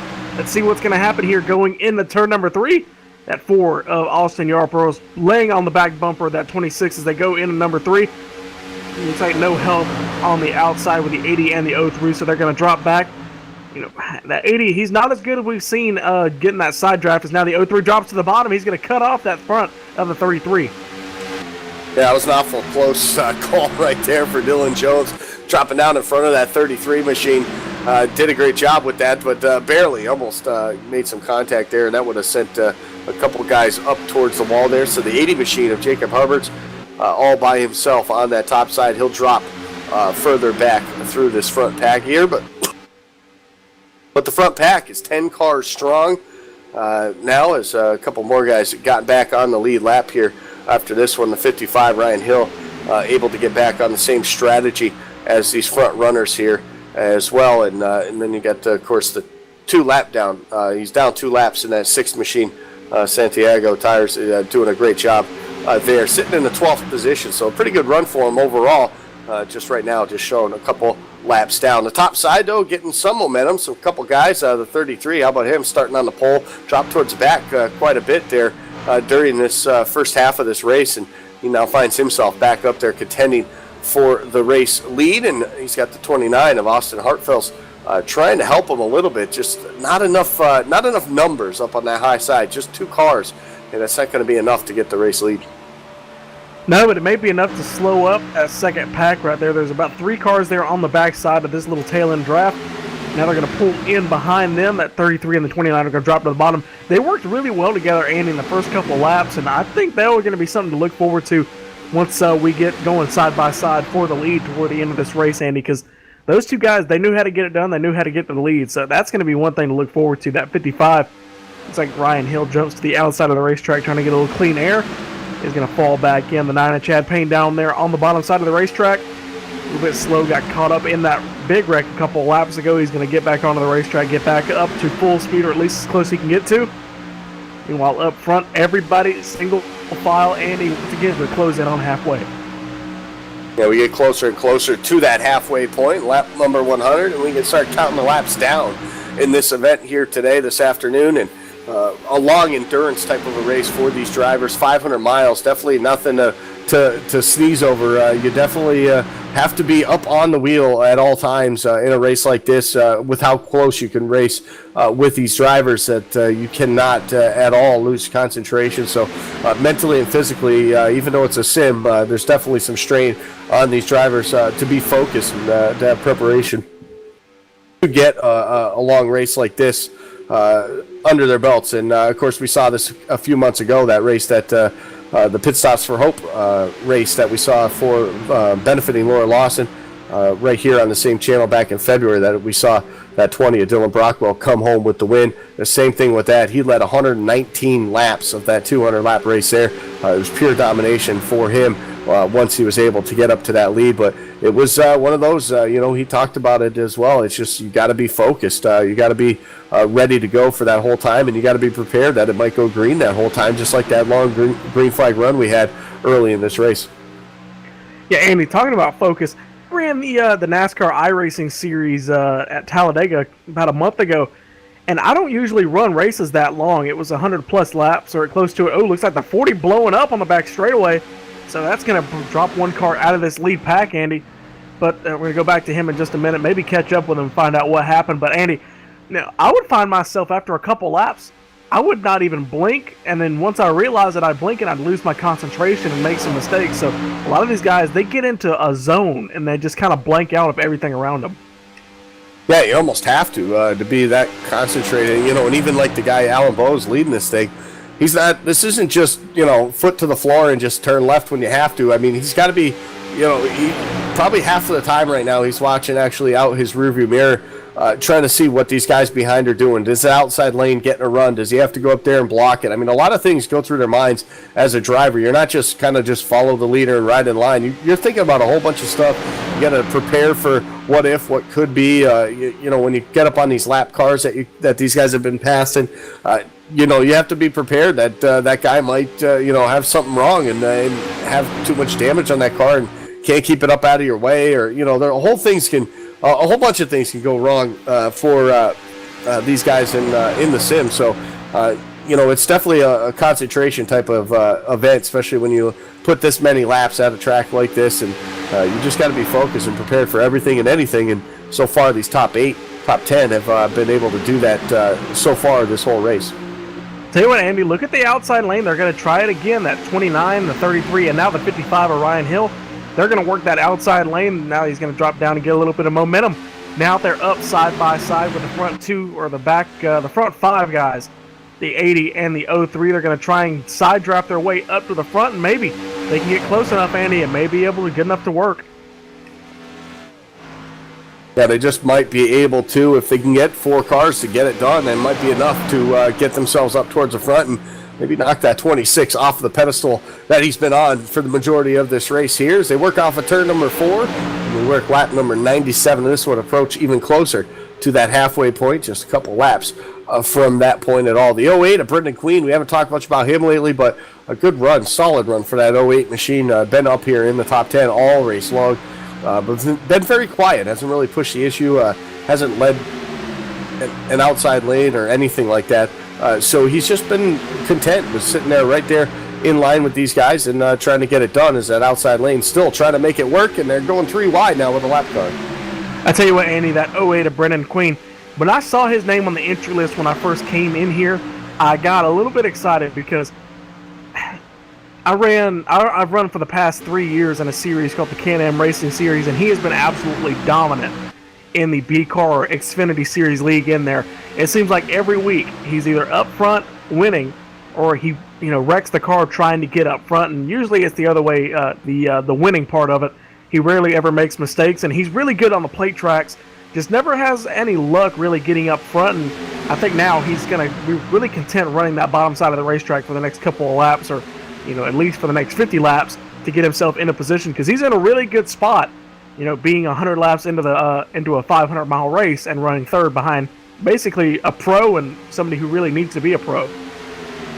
Yeah, you're absolutely right. And inspiring to be pro. The number 4 of Austin Yarborough, one of those guys trying to get his I rating up, trying to get the opportunity to run pro eventually, as he's been following that pro driver Alan Bowes this whole race. Basically, led a couple laps early, but since then has really just been content with driving behind, kind of protecting that lead for Alan Bowes. You can see right there going into turn number 3, kind of going up the racetrack a little bit to knock that momentum of that high side here as they work their way off of turn number 4. Some more lap traffic coming up for these leaders, and for those guys on that outside lane, you have to squeeze down to avoid these guys. They'll go 3 wide for just a moment, but it looks like everybody will be able to get through unscathed on that one there, and they'll work their way around one more time here as we work lap number 100 and we approach that halfway point. Andy, I just saw from the spotter of that 08 machine, Nick Leitz. He's the spotter on that Brendan Queen machine there on the 3rd row inside. We were talking about the concentration factor. He just said Brendan's eyes are burning. Brendan's eyes are burning. He's just been staring at the back of that 4 for so long, and now he's just so concentrated.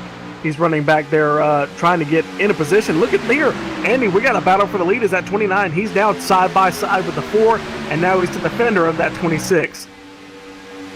Yeah, you're absolutely right. The 33 and the 29 have been working good together all race, really. They worked well together in the opening laps there, led some laps early on, and they've been trying to use that outside lane. They're all by themselves. No one really out there to help them, but they've been using that side draft, and they were able to work their way up towards that front of the field there, and they're going to try to split it to go 3 wide there for a moment, but Austin Yarborough still trying to break that momentum of that high side just so to protect that second spot that he's in and to protect the lead that Alan Bowes has as they make their way around some more lap traffic through the corner, and like they'll make that pretty easily there as they continue to run on that high side. Those two cars, now they're going to make their way back up through the field if they can, or up through a few more spots, I should say, to get up towards that front of the field.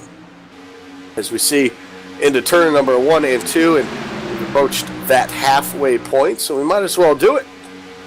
And halfway through this race, we of course take a look at our iRacing Midway Race Break, brought to you by iRacing, the world's premier online racing game with professionally organized racing from NASCAR, IndyCar, IMSA, and much, much more. Currently, your leader has been for the majority of this race at 26 of Alan Bowes, still up there up front. He's got the help of Austin Yarborough, who runs second. Brendan Queen, we just talked about him a little bit. He's in the 08 machine, runs third. Fourth is the 03 of Dylan Jones. The 29 of Austin Hartenfels runs fourth. Fifth goes to Corey Hoover. Jacob Herberts runs sixth, I should say. Oh, it's all jumbled up. Seventh is the 80 of Jacob Herberts. Ryan Hill currently runs in the 8th spot. Ninth still on the lead lap, but 23 seconds back. That's the 11 of Buzz Moore. And then you get to your first lap down cars here in the 10th spot. That's the 16 of Curtis Aho. In 11th running right now in that 6th machine, Santiago Gutierrez. He's going to be the first car 2 laps down. And the 21 of Michael Baker is up there. Andy, we got a battle for the lead, but we're going to run through the field as much as you can. Jimmy Mullins, 13th. You saw him blow a motor just a couple laps ago. Chad Payne in the 14th spot. Kevin Fetty in 15th. Robert McFarland in 16th. 17th right now, Joshua Ramos. 18th, Mike Donahue. 00, Curtis Clean in 19th. And Brian Fallon in that 20th spot. 59 of Michael Wetschneider is 21st. 22nd is Colin Roberts. Alec Conklin is 23rd. Colin Bowden in that number 20 machine is 24th. 25th goes to Luis Salmaso. Stephen Minson is 26th. 27th to Parker Retzlaff. Ryan Matthews in the 51 runs 28th. 29th to Timothy O'Connor. Joshua Ayer is in 30th. And Curtis Young runs out the 31 cars that have taken the green flag here tonight. Up front, we talked about that battle for the lead. It's still kind of shaping up there. It's the 29-33. Just the two of them still trying to make things happen. But look at the 80 machine now jumping up to the high side. He's trying to get into it as well. Jacob Harberts now, as that high side starts to gain some momentum, starts to gain some more followers too as well. They race their way through 1 and 2. Yeah, I think, look at the 4. He's just all over the place. He's having some connection issues on that 4 machine. Bouncing all over the racetrack. Looks like Alan Bowes has queued up the radio and told him to drop back. So that's going to allow Andy. He sacrificed himself for the good of the field because, look, he lost his drafting partner. Now he's going to drop back to at least 3rd here. But, Andy, when the 29-33 first made their run, and they made it up there before they lost the draft or they lost that top side momentum, that had to have shown that 80 and the rest of his guys, the 03, that outside lane really could work.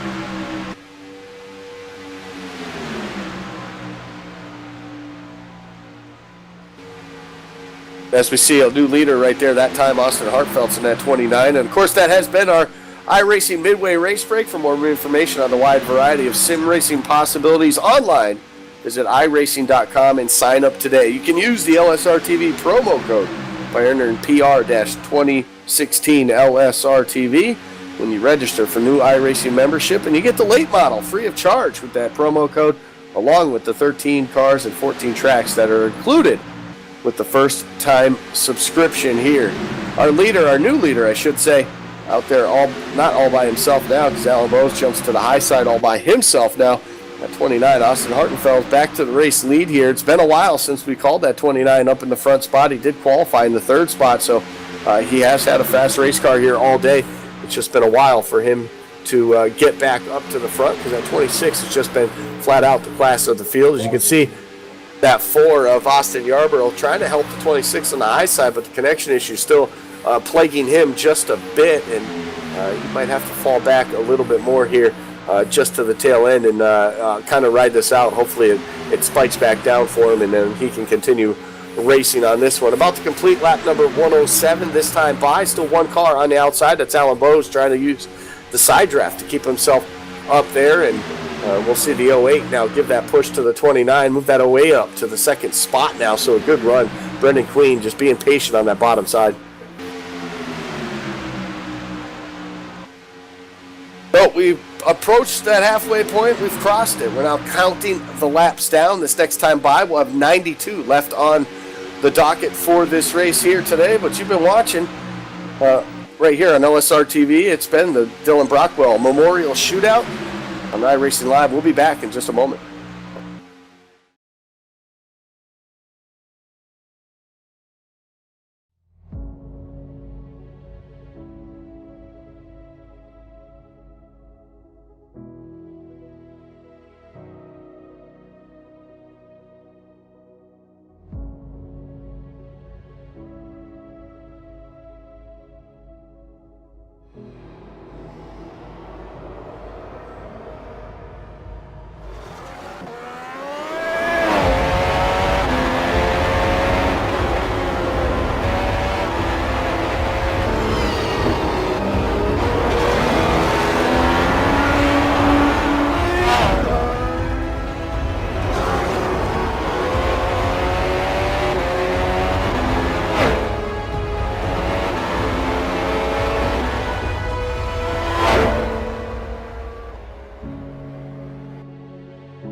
Welcome back here to Daytona International Speedway. We work lap number 115. Another change for the lead, the 03 of Dylan Jones. Now up to the top spot. He had the help of Alan Bowes, the two Pro Series drivers, using that high side to work themselves up towards the front. You just saw right there, that 26, using that side draft all by himself up on the high side to get up to that second spot right now. And he's going to have trouble taking over the race lead unless he gets some help up there for him and for Austin Yarborough. Still some connection issues. Looks like he was trying to help him out a little bit here, but it looks like that side draft is going to help that 26 machine get up towards the front here. He's actually going to clear that 03. Maybe Dylan Jones playing a little bit of a smart strategy there, maybe burping the throttle there just a bit, allowing that 26 to get up to the lead again. But now you got a couple pro drivers here leading the field at Daytona as we approach, we have 85 laps left to go in this race here at Daytona, and pretty good one we've had so far here today. 8 cars up in this lead pack here. It's been kind of that kind of story. A couple of big accidents have taken out some drivers earlier in this race, and they sit now on pit road or already behind the garage wall for this event, but still a strong amount of cars, even laps down, still out there running laps, trying to get the best finish they possibly can here in this Memorial event. I tell you what, Andy, these guys are starting to get antsy. Look at the top 3 on the outside lane. The 29, the 33, and the 4 for the time being, as long as his connection can hold up. Hopefully it's solved, but here he's going to dug down on the bottom side of the racetrack. The 3 wide there is the 27s on the outside. That's Cullen Roberts in that green and black machine, but at 24, now he's going to maybe try and pull an Alan Bowes and side draft his way up to the lead, but I don't think he's going to have the same generosity from that 03 of Dylan Jones. No, not at this point in the race. That's when you're going to see these guys up here at the front. The 03 of Dylan Jones just been kind of running in that top 5, top 6 all night long. On the bottom side, been very patient, but then we saw, of course, with the non-stop there under the commercial break, he was able to get himself up to the front, lead a lap, and now finds himself with his fellow pro driver, Alan Bowes, now leading the way. Topside trying to get it working. They're back up to that 08 of Brendan Queen there in third. Brendan worked his way up to second there for just a minute and then got overtaken again as the 03 and the 26 got back in front of him. Got a couple of lap cars showing up here on the bottom side. Andy, I want to know what's going on with that Ford Boston Yarborough, because it looks like his connection is fine. His ping and his quality are, the 2 things that we look for in connection. It's perfectly okay, and he's still bouncing all over the racetrack. That's pretty confusing. Yeah, definitely. Usually that's a ping or something to that effect is what's causing it here as we see some more lap traffic up on the high side. It's going to make a little hindrance for that outside lane to get anything going. The 33 drops down to the bottom there, leaves the 29 by himself. Looks like he's going to slow up just a bit, let him be able to drop down in line. They will. So the top 8 will run single file still here off of turn number 4 and make their way around the lap traffic as well. That puts Buzz Moore, who was the final car on the lead lap, now down 1 lap in that 9th spot. Now it just keeps 8 drivers on the lead lap here as we work lap number 120, and we'll welcome into the booth one of our producers, Cisco Scaramuza, going to help us out a little bit here towards the end of this race as well. And Cisco, you get a kind of a good advantage watching the race from your view, and you get to see a bunch of different camera angles of the race going on so far. But what do you think of these pro drivers up here, and do you think we've seen the last of the top side working?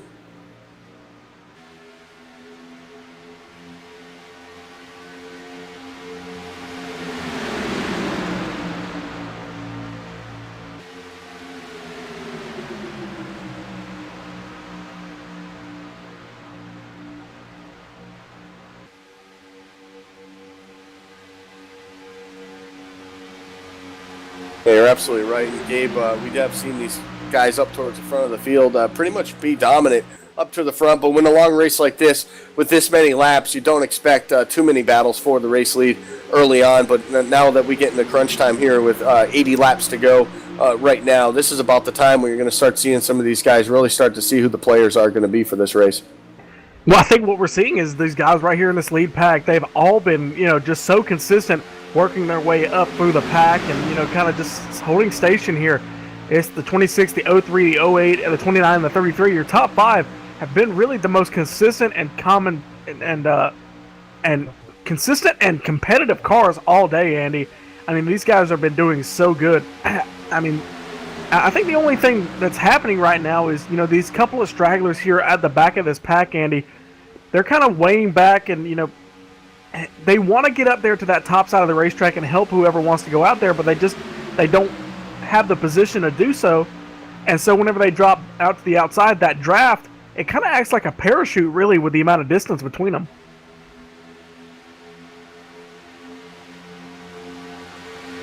Yeah, you're absolutely right. The parachute effect of this draft, and you see pit stops now starting to happen. The leaders heading down pit road. It looks like all of them, except for the 55, actually.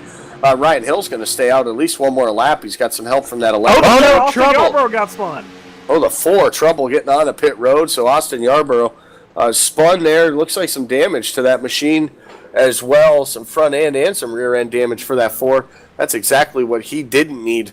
Right there, one of the fastest guys all race long here, pushing Alan Bowes as your leader all race long. So trouble for him here coming on to pit road. We see trouble on pit stops happen to these guys on restrictor plate races, and it definitely affects them the rest of the race here, especially without a caution to help them catch back up. Alan Bowes going to lead the way off of pit road. Dylan Jones just behind him.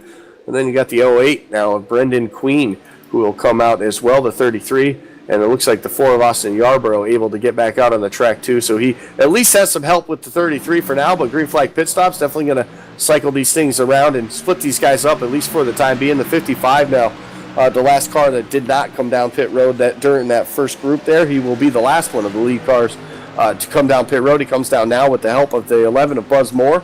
That should be somewhat helpful, at least getting back up to speed with the draft here. As the leaders, or what will be the leaders, Alan Bowes works his way through 3 and 4.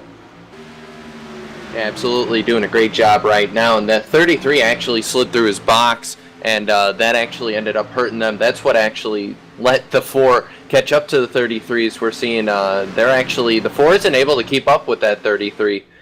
So they're going to have a tough time getting up to the leaders, but basically you have a 3-car breakaway for the lead right now, Gabe.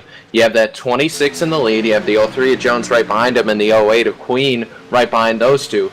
So, yeah, this is going to be interesting here, Gabe. Unless we get a caution, there's only three of these guys left. Yeah, and, these guys coming off of pit road now, there's a couple of them, they're kind of hooked up, as we saw the 55 and looked like the 11 coming off of pit road. If they can get hooked up with the 80 and the rest of these guys, we may have a chance. If they can, they may have a chance if they can end up getting pushed up there by those lap traffic cars, because really they don't have an obligation to get out of the way, Cisco. So they actually may help the 2 drivers we see back here, the back half of the top 5. Yeah, that is if they can drop back and actually work with them, but it looks like the 55 is actually going to tag on to the back of the 80 there, or the 80 and the 29 tandem, so those 3 are going to try and get together, but basically, unless we get a caution and those guys actually are able to motor their way back up there, this is going to turn into a 3-horse race right now, Gabe. And with you mentioned the 08, very good Can-Am driver, and the other 2 we got up here, both peak antifreeze drivers, as we're seeing the smoking car, the 91 of Kevin Fetty. He's coming to pit road right now. But those top 3, that's some of the best drivers you're going to see out there, Gabe. Yeah, the best drivers from the Peak Antifreeze Series, Pro Series, and League Series drivers up there.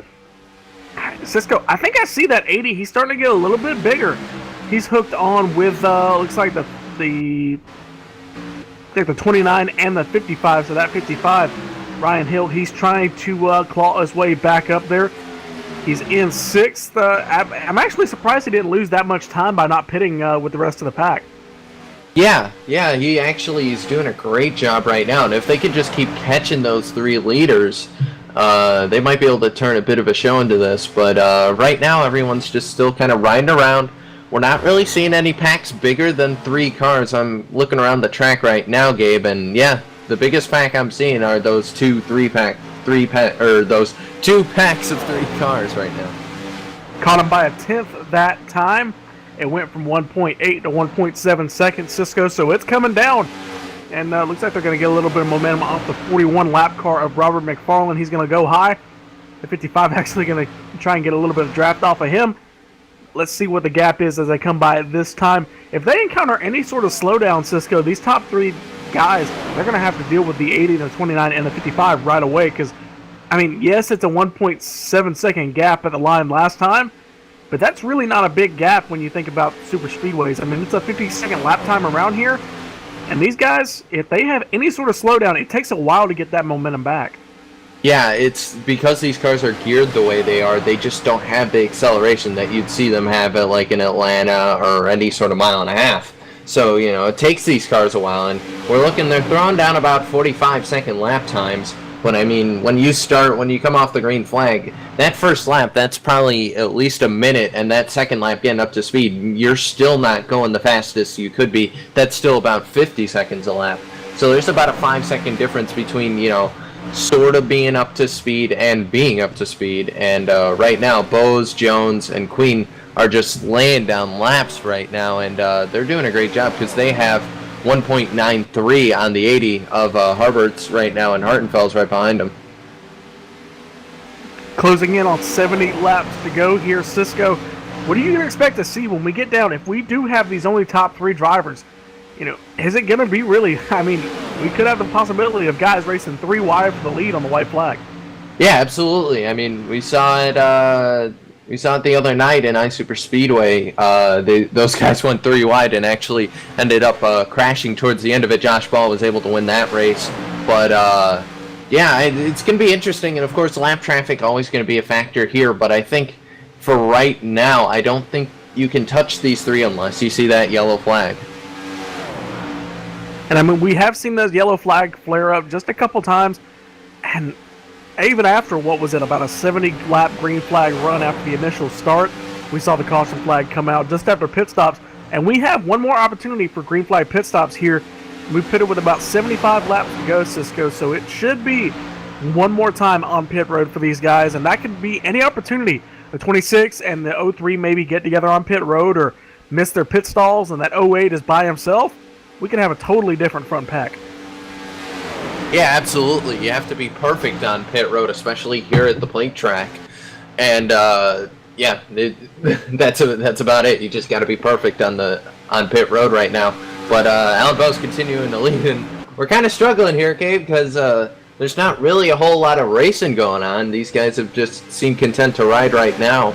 So you got those top 6, and then everyone else is kind of spaced out. So I think we're really going to need a caution here if we see a big pack yet again, because these pit stops have really spaced everyone out. We're seeing a couple cars to pit road. Rob McFarland, the 9 of Chad Payne, I think, to come down to get some damage fixed.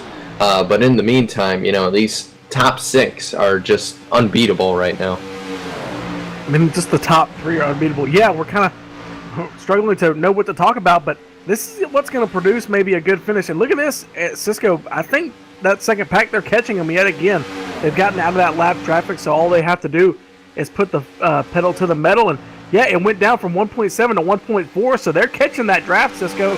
We could have a race here for this top 6 in just a lap or so. Yeah, absolutely. It must have been that lap traffic that was slowing them down, or maybe they have the right car leading that pack now. We see the 29 actually out front instead of the 80. So that might have been it right there, Gabe. They have the right car leading that pack, and they are catching those leaders right now. So if those 3 are able to get up there, we'll have a front pack of 6, and that's going to make things a whole lot more interesting. And like we saw last time, these guys, they get caught up there, but as soon as they do, they hit that bubble of air, and it stalls out that run. But with the number of drivers we have here, only 3 drivers, I think these guys, if they can get a really good draft, maybe down the back straightaway or something, it goes down another 4/10 here. They're coming with a huge head of steam, the biggest head of steam we've seen all race. The entire race tonight, or this afternoon, Cisco. So they may be able to make a run on that outside once they get them. Yeah, absolutely, and it's just right now a matter of getting to them. But you got to remember, Gabe, we still have 60-plus laps to go here, so we still have plenty of time. You don't have to make that move right now, and like you said, we still have a pit stop before this thing's going to be over. So I think these guys, once they get up there, all they have to do is just ride. I would say don't even try and push it, because you don't want to mess it up for that pit stop. So this can be interesting here, but they are definitely catching them. I think they're going to have them here in about a lap or so. Front pack starting to form up. Lap car looks like the 6 is going to get out of the way for that lead pack, and now he's going to let that second lead pack by. This is basically your front lead, your lead lap drivers. There's a couple of drivers, the 33 and the 4. They're working together. They had some problems on the pit stop. They're 12 seconds back, and they're running slow, but Cisco back up front. They are catching him. It's down to 0.8 of a second between the 26 of Alan Bowes and the 29 of Austin Hardenfield. So it's going to happen, Cisco. I don't know how quickly and how effective it is going to be. They're trying to run that outside. If they do decide to do it, or like you said, don't screw it up with the pit stop and just kind of run there, Look back up front. Brendan Queen, he's jumping to the outside. Maybe he's giving a little signal to the guys, hey, I want to go outside when you guys get here, because look at here. He's running about half a lane up. Or he might be trying to air out the car. We just don't know right now. We're not in those cars. We can't really see the gauges, so we don't really know what it's going through through their head right now. But either way, that second pack is here now, and they've also they're sort of trying to get the 6. The 6 is trying to get the draft of this pack, but he's just not. I think he's too far back at this point for him to do anything. So that pack of 3 is now turned into a pack of 6, and this just got a whole lot more strategic. Lap 136. Let's see what's going to happen. The 27 of Cullen Roberts on the outside. Now they're all in a line, the top 6. Let's see what they're going to do. They're going to jump to the outside. So here we go. We're going to be side by side for that third position.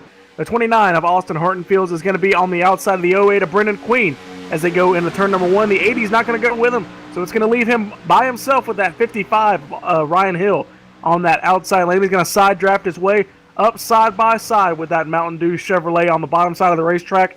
That 08 of Brendan Queen trying to hold him off from the 2 pro drivers up front, the 26 of Alan Bowes and the 03 of Dylan Jones.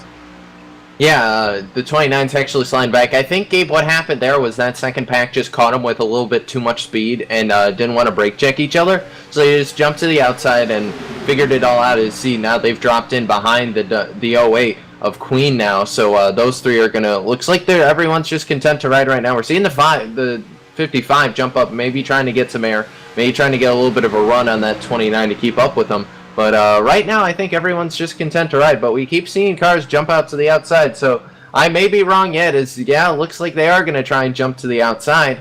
So that 55's way out there. I think Gabe, it looks like he's just got a really hot motor right now because no one's really going with him. So unless he's signaling, hey, I want to pass these guys, I think he's just trying to get clean air to the nose of that 55 Halo machine right now. I mean, we have seen some problems with overheating from the guys. The 40 of Jimmy Mullins, he actually blew his motor, and he said he had no indication on the gauges what, if he had any kind of water overflow or overheating problems. So it just blew up. So these guys could be a little bit cautious here, trying to nurse him to the finish. I'm actually surprised that 80, he's been able to get to the back bumper. These guys, well, the top 3 have pulled away after the pit stops. But the 80, the 29, and the 55, I'm actually genuinely surprised they were able to actually catch them, Cisco, because that top 3 has basically been the dominant force all day. Yeah, absolutely. I mean, these guys have just basically controlled this race ever since the last set of pit stops. And that was a good 30, 40 laps ago, so they've been doing a great job just keeping a stranglehold on the lead right now. And you got to wonder, those 2 are peak drivers. They're probably working together to try and keep themselves up front right now, Gabe. Yeah, the last race of the Pro Series season was actually the one that ended up getting Alan Bowes into the Peak Antifreeze Series and unfortunately kicked the 03 out, or didn't allow him to get in. Or excuse me, I didn't haven't been able to watch the Peak Antifreeze Series this year. The 03 is actually in the Peak Antifreeze Series, shows how much I know. I'm just going to go ahead and leave the booth now, Cisco. You can take it. Oh, great. Okay. Well, in that case, we're well past halfway. We're not quite to pit stops yet, but no, just as I say that, I try now to caution is out on the speedway. This changes everything, Gabe. Looking around the racetrack, I come back in because now it just finally got exciting. Looking around the racetrack, let's see what happened. Looking for any kind of spun cars. Looks like the 20 is sideways in turn number 1. Maybe that was it. Yeah, it looks like the 20 ended up catching the apron. Yep, actually, that was it, actually. Yeah, we're going to get the replay up for him right now, Gabe. But looks like we're going to follow along with the 20 here to see what happens. But it looks like a little bit of contact or something just got that 20 sideways going into 1. Oh, a little bit of a blink there. Yeah, it looked like the perfect storm of events. The 16 checked up with the 21 because the 11 was a little bit slower leading that pack. And as soon as they did, the 20 experienced just a little bit of lag and he blinked out for the second. When he came back, the 16 was right there and he slammed in the back bumper and he ended up spinning up the racetrack, ends up collecting that 00. He's had a really hard day, that 00 clean. He's just hasn't been able to catch a break, and neither has that 20. Yeah, but pit stops are coming up right now, so I think they're still going to need to get fuel, Gabe, so I'm not positive this is the last stop here. I think these guys still need some more fuel before they can make it. Definitely the tires should be okay, but as far as fuel goes, they're going to need another fuel stop, I believe. Yeah, they can go about 40 laps on a tank of Sunoco race fuel or virtual Sunoco race fuel, and it's it's too far away for them to be on pit road the final time. They're coming on pit stops now. Let's see if anybody makes mistakes or anybody gets caught out. Like that 08, he's going to have a really good run coming off of pit road. Cisco almost gets to him. It's a real logjam, guys inside of each other. It's a good thing iRacing gives you that little bit of leeway and they let you drive inside of other guys, because there would have been a lot of contact exiting the pits. Yeah, Dylan Jones actually went through about 5 stalls there coming out of the racetrack. Just didn't look like he could get the traction he needed on the concrete. But we're pacing under yellow right here, right now. So we're going to take this opportunity to step aside. You're watching the Dylan Brockwell Memorial Shootout 500 here on LSRTV and iRacing Live. And LSRTV is, of course, the voice of sim racing.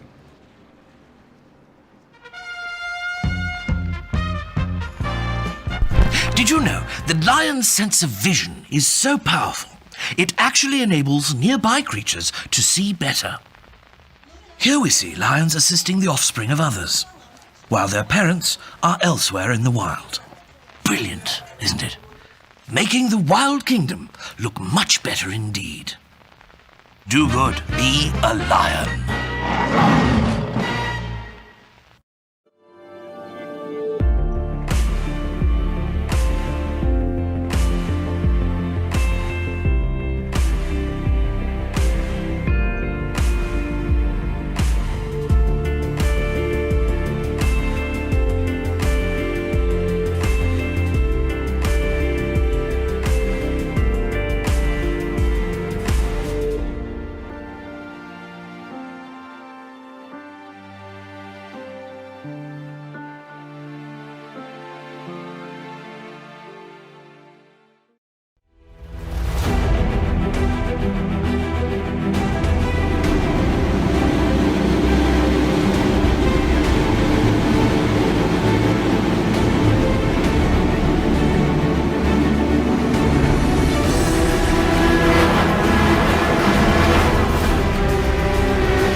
Welcome back to Daytona International Speedway here for the Dylan Brockwell Memorial Shootout. Cisco Scaramouza alongside Gabriel Wood to bring you all the action. And Gabe, we got 58 to go at the line.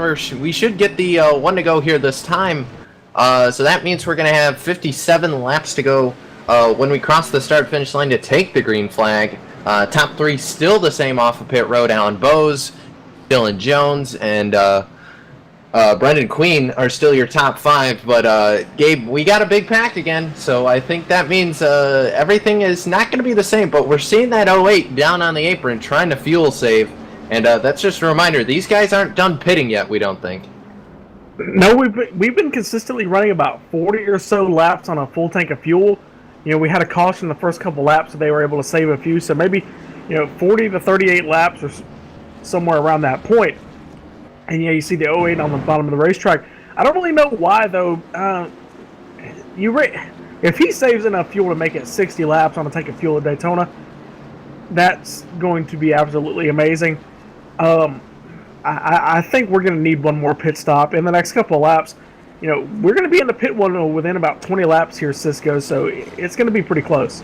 Yeah, I think it's going to come down to, I don't think the short pit's going to do a whole lot for you here, obviously, because we are on a plate track, but we've seen it work out. It's more a case of who can get on and off pit road with their help. I mean, we've seen in iSuperspeedway pretty much every week. It doesn't matter kind of when you come down in the window, just as long as you get that help, that pack with you when you come off pit road, that's going to be the absolute most important thing. But pace car getting ready to pull off here, and Alan Bowe's actually going to elect to take the high side on this restart. Dylan Jones going to drop to the bottom of the pace car, going to hit the safety of pit road. Green flag back in the air. Alan Bowe's on the loud pedal, going to take the American Ethanol green flag and drop to the bottom right in front of Dylan Jones. Top 2 get a good restart there. He's going to leave that 29 on the outside to dry. So everybody on the inside except for that 29 and the 55 of Ryan Hill.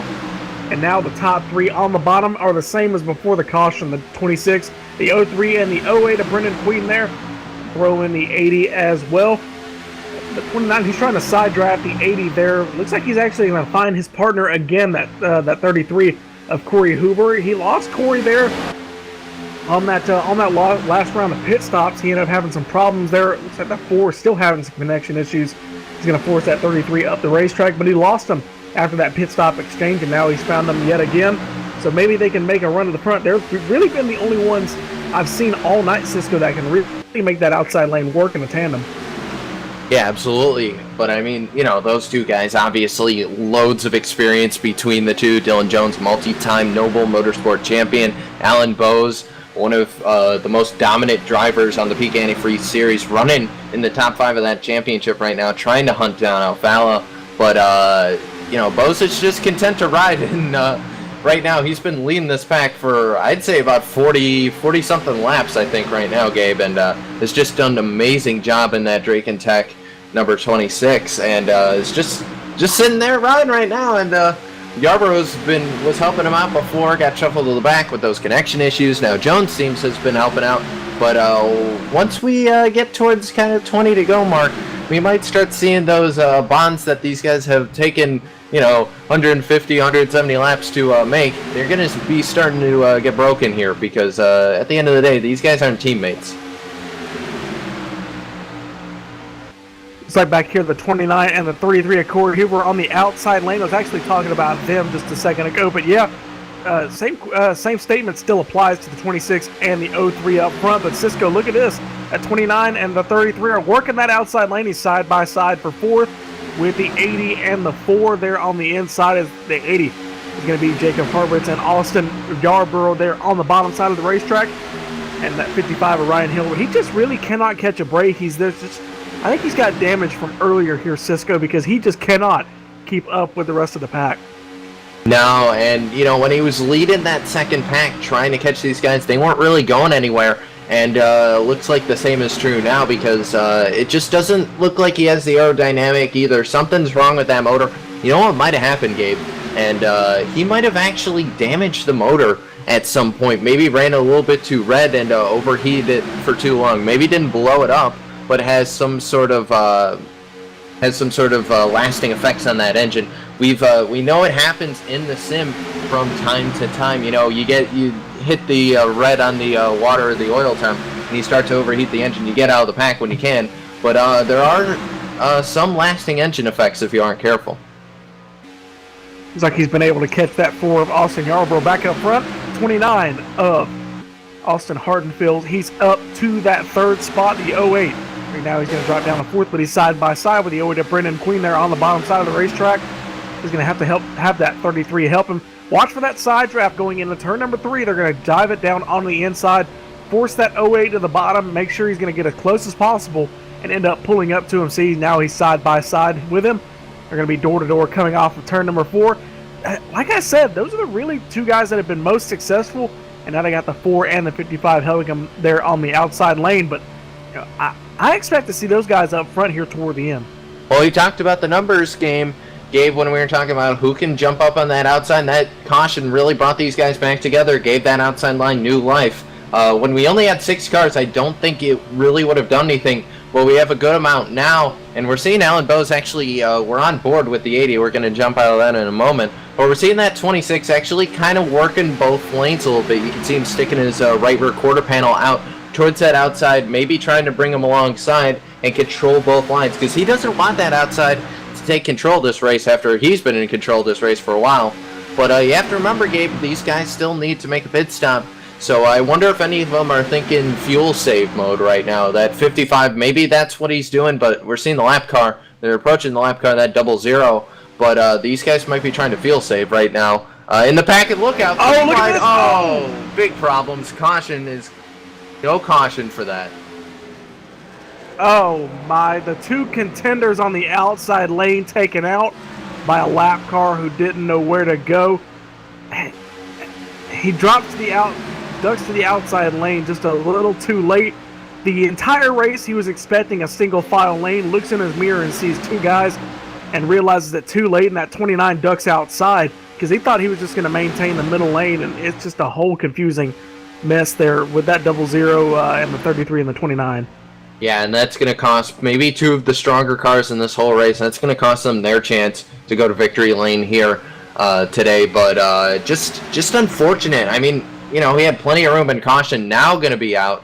Not sure if that's for... it's an admin thrown caution. Yeah, so that caution is going to be for that incident between the 00, the 29, the 33, but just unfortunate for those two guys. They had two of the stronger cars in this whole race, and,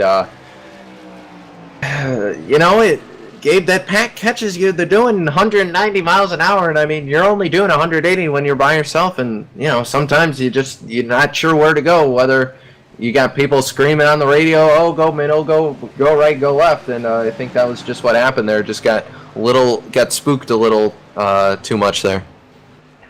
Well, just a general rule of thumb: if you have guys bearing down on you, and you're that slower guy, don't move. Don't move. You know, if you're on that middle lane, maintain it.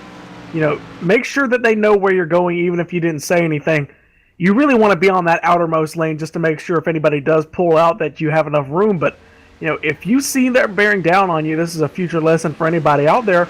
Just maintain that lane that you're in. Make sure that no erratic moves. I mean, and that's what happened there. That 29 was expecting him to maintain that middle lane.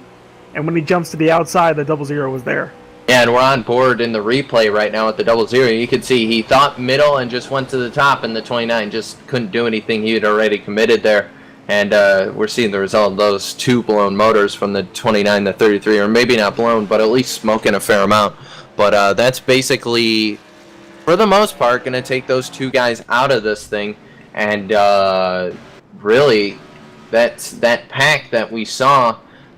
You know, a lot of these guys, you know, they had to take the wave around. They were too far behind these guys. But now maybe they have a chance. They got back on the lead lap through the wave around, and now maybe they have a chance to go up there and battle. But these cars are going to come down, and that's going to make that fuel window even tighter now, Gabe.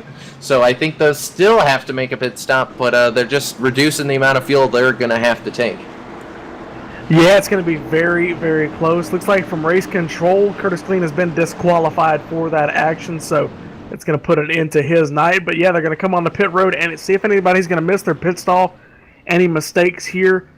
It's going to make it tight, Cisco. I don't know if these guys can even make it, but they are sure going to try and save enough fuel to get to the finish. But if they do get a caution, that's going to make it even better. Even an immediate caution just after we get the green flag. Let's see who's going to lead it coming off of pit road.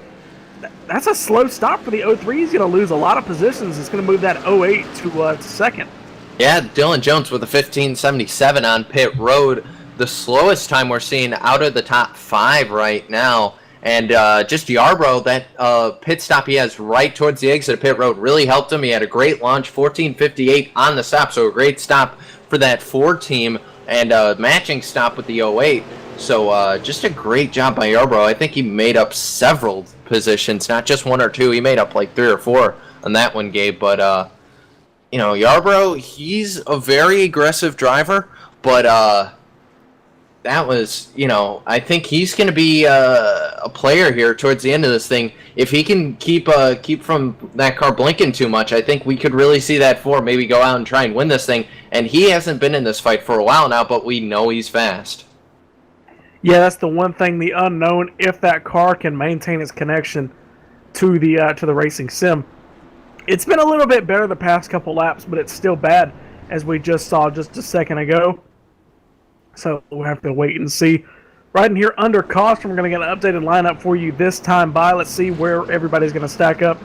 We should have about 8 or 9 cars on the lead lap, Cisco, so a little bit of a pack. Maybe that 55 of Ryan Hill can get a little bit of more damage repaired and be able to keep up with the pack and challenge for a win, because he is the final DBR Dylan Brockwell racing machine left in the field.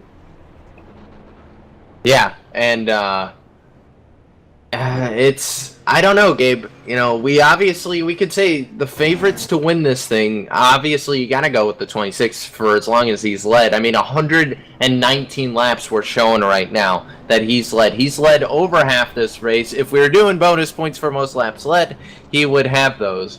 But the 03, he's kind of mired back there. But now the 4 is up there, the 08. But you got to remember, it's a plate track. The draft is always the great equalizer. So we could see a surprise car. Maybe he's just been pacing. I'm thinking that 80, he's been up with this pack for a while. I think he hasn't shown us everything that he's capable yet. That's Harbert's in the 80. Yeah, look for that baby blue number 80 machine. That's Jacob Harbert's there, running about in that 4th spot. It looks like, yeah, that 4 of Austin Yarborough actually jumped to that 2nd spot, so I was wrong when he was exiting pit road. I was wondering why he was running in front of the 08 and the 08 was letting him go. Look at these guys. They're all running there on the bottom side of the racetrack in the apron. Maybe that helps, maybe it doesn't, but maybe it's just a little bit of a confidence booster. Maybe you'll have enough fuel to make it to the end. Yeah, absolutely. But we're seeing the 26 right now, and you can sort of see it on the hood of that car, but he's got a Dylan Brockwell running an orange scheme as well, so honoring Dylan Brockwell. Of course, this whole race devoted to Dylan Brockwell and his family after his tragic loss. Man, it was in March, so I mean that's not that long ago, Gabe, and you know that's talk about it was well too soon, and you know it's a huge member of this community, of his hometown, just a great stand-up guy right there. Yeah, and we heard that there was a big majority of the hometown crowd of the late Dylan Brockwell watching the race tonight. So if anybody from his hometown in Virginia, we welcome you here to Daytona and LSRTV, and everybody else watching the race here on LSRTV. We thank you for joining us. We're actually having some of the best live viewership we've had in a long time, Cisco. So a lot of people, not only on the racetrack but in the on the broadcast, coming out to show their support for Dylan Brockwell.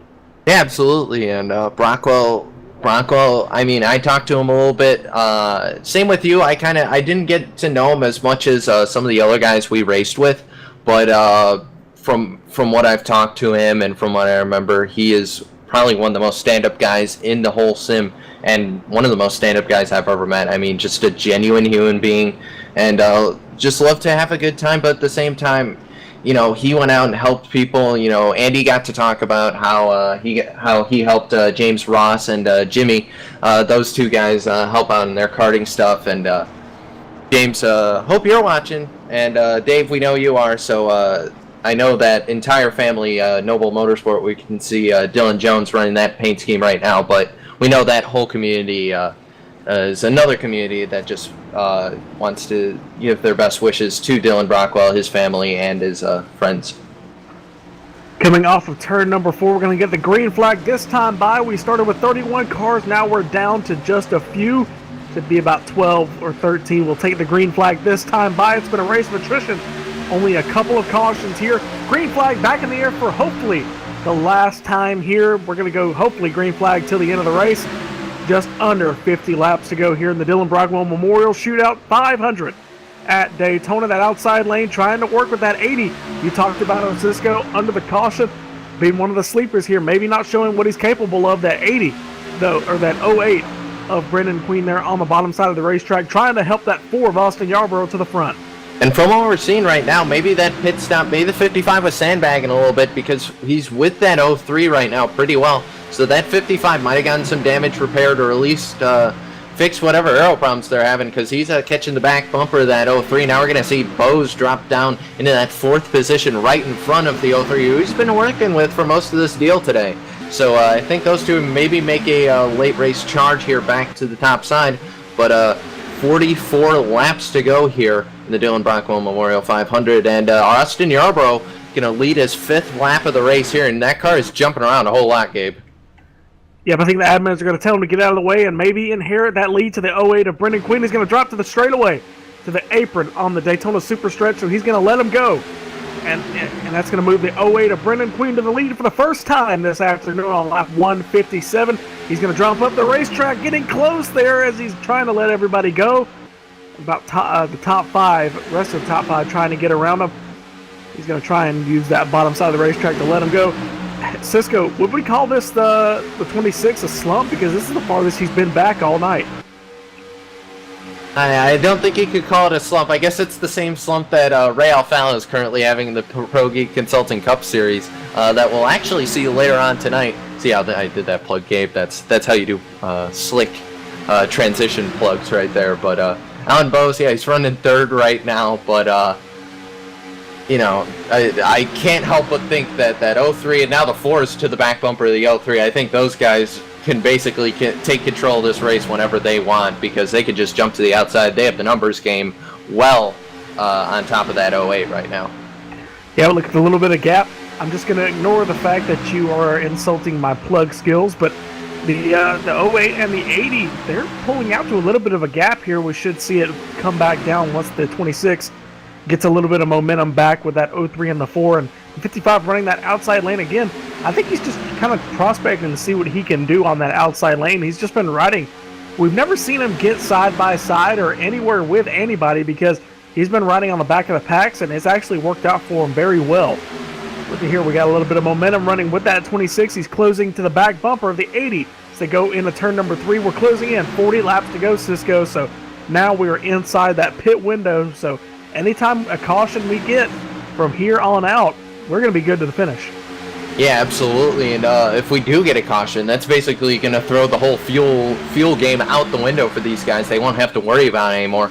But yeah, lap 159 they are working on right now. But you know, Gabe, you know, we do this will be Gabe. Tonight is going to be your final night of broadcasting. You are leaving us and heading off to go work in the real world.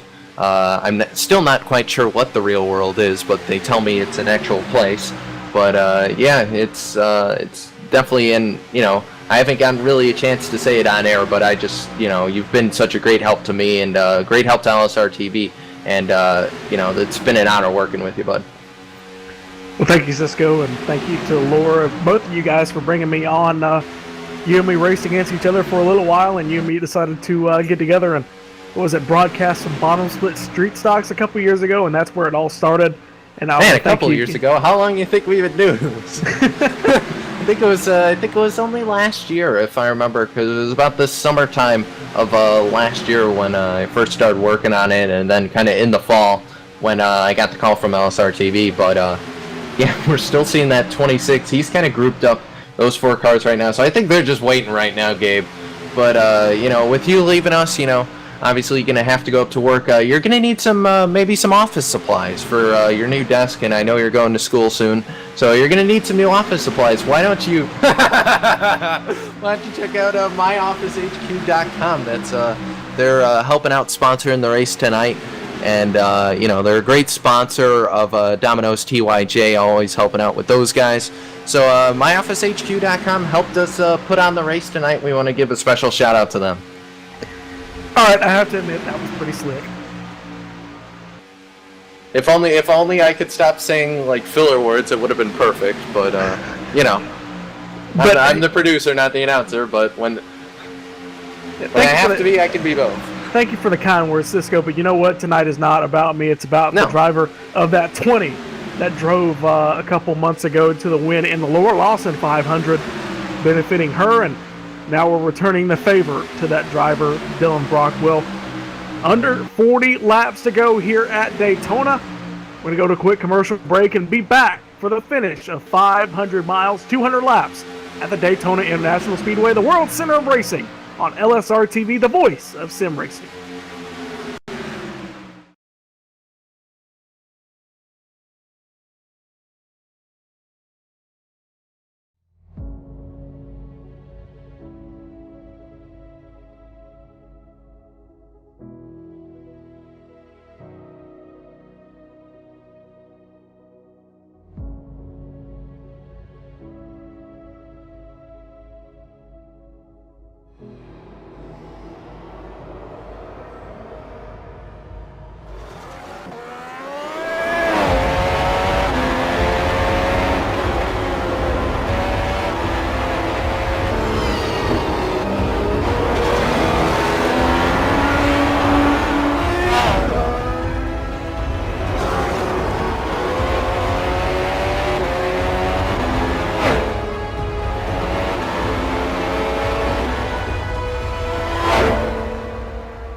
Well, ladies and gentlemen, at the end of 500 miles, it's the 55 of Ryan Hill on top. After 200 laps at Daytona International Speedway, the Dylan Brockwell Memorial Shootout 500 has just concluded. Cisco Scaramuza, you're up here in the booth with me.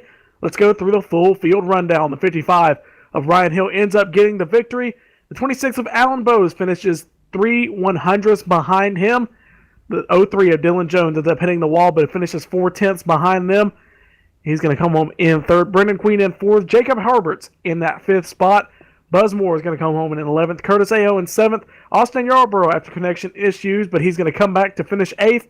The 9th position driver, 21 of Michael Baker. And Chad Payne comes home 13 laps down in 10th. Robert McFarland's going to finish 11th. Hardenfeld's going to finish in 12th. Hoover's going to finish in 13th. Joshua Ramos is going to finish 14th. Ryan Matthews is going to finish 15th. Santiago Tires is going to finish 16th. 17th is going to go to Roberts. Kevin Fetty's going to finish 18th. Colin Baldwin will finish 19th. And 20th is going to go to the 00 Klein. 40th Jimmy Mullins, we saw him mysteriously blow a motor right before halfway. He's going to come home in 21st. Mike Donahue comes home in 22nd, 117 laps down. 23rd is going to go to Brian Fallon.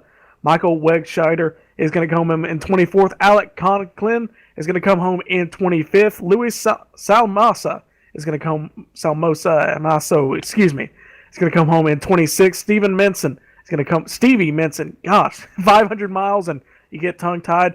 It's going to come home in 27th. The 2 of Parker Retzlaff is going to come home in 28th. 29th, Timothy O'Connor. And Joshua Ayer is going to round out your top 30 in that 38th machine.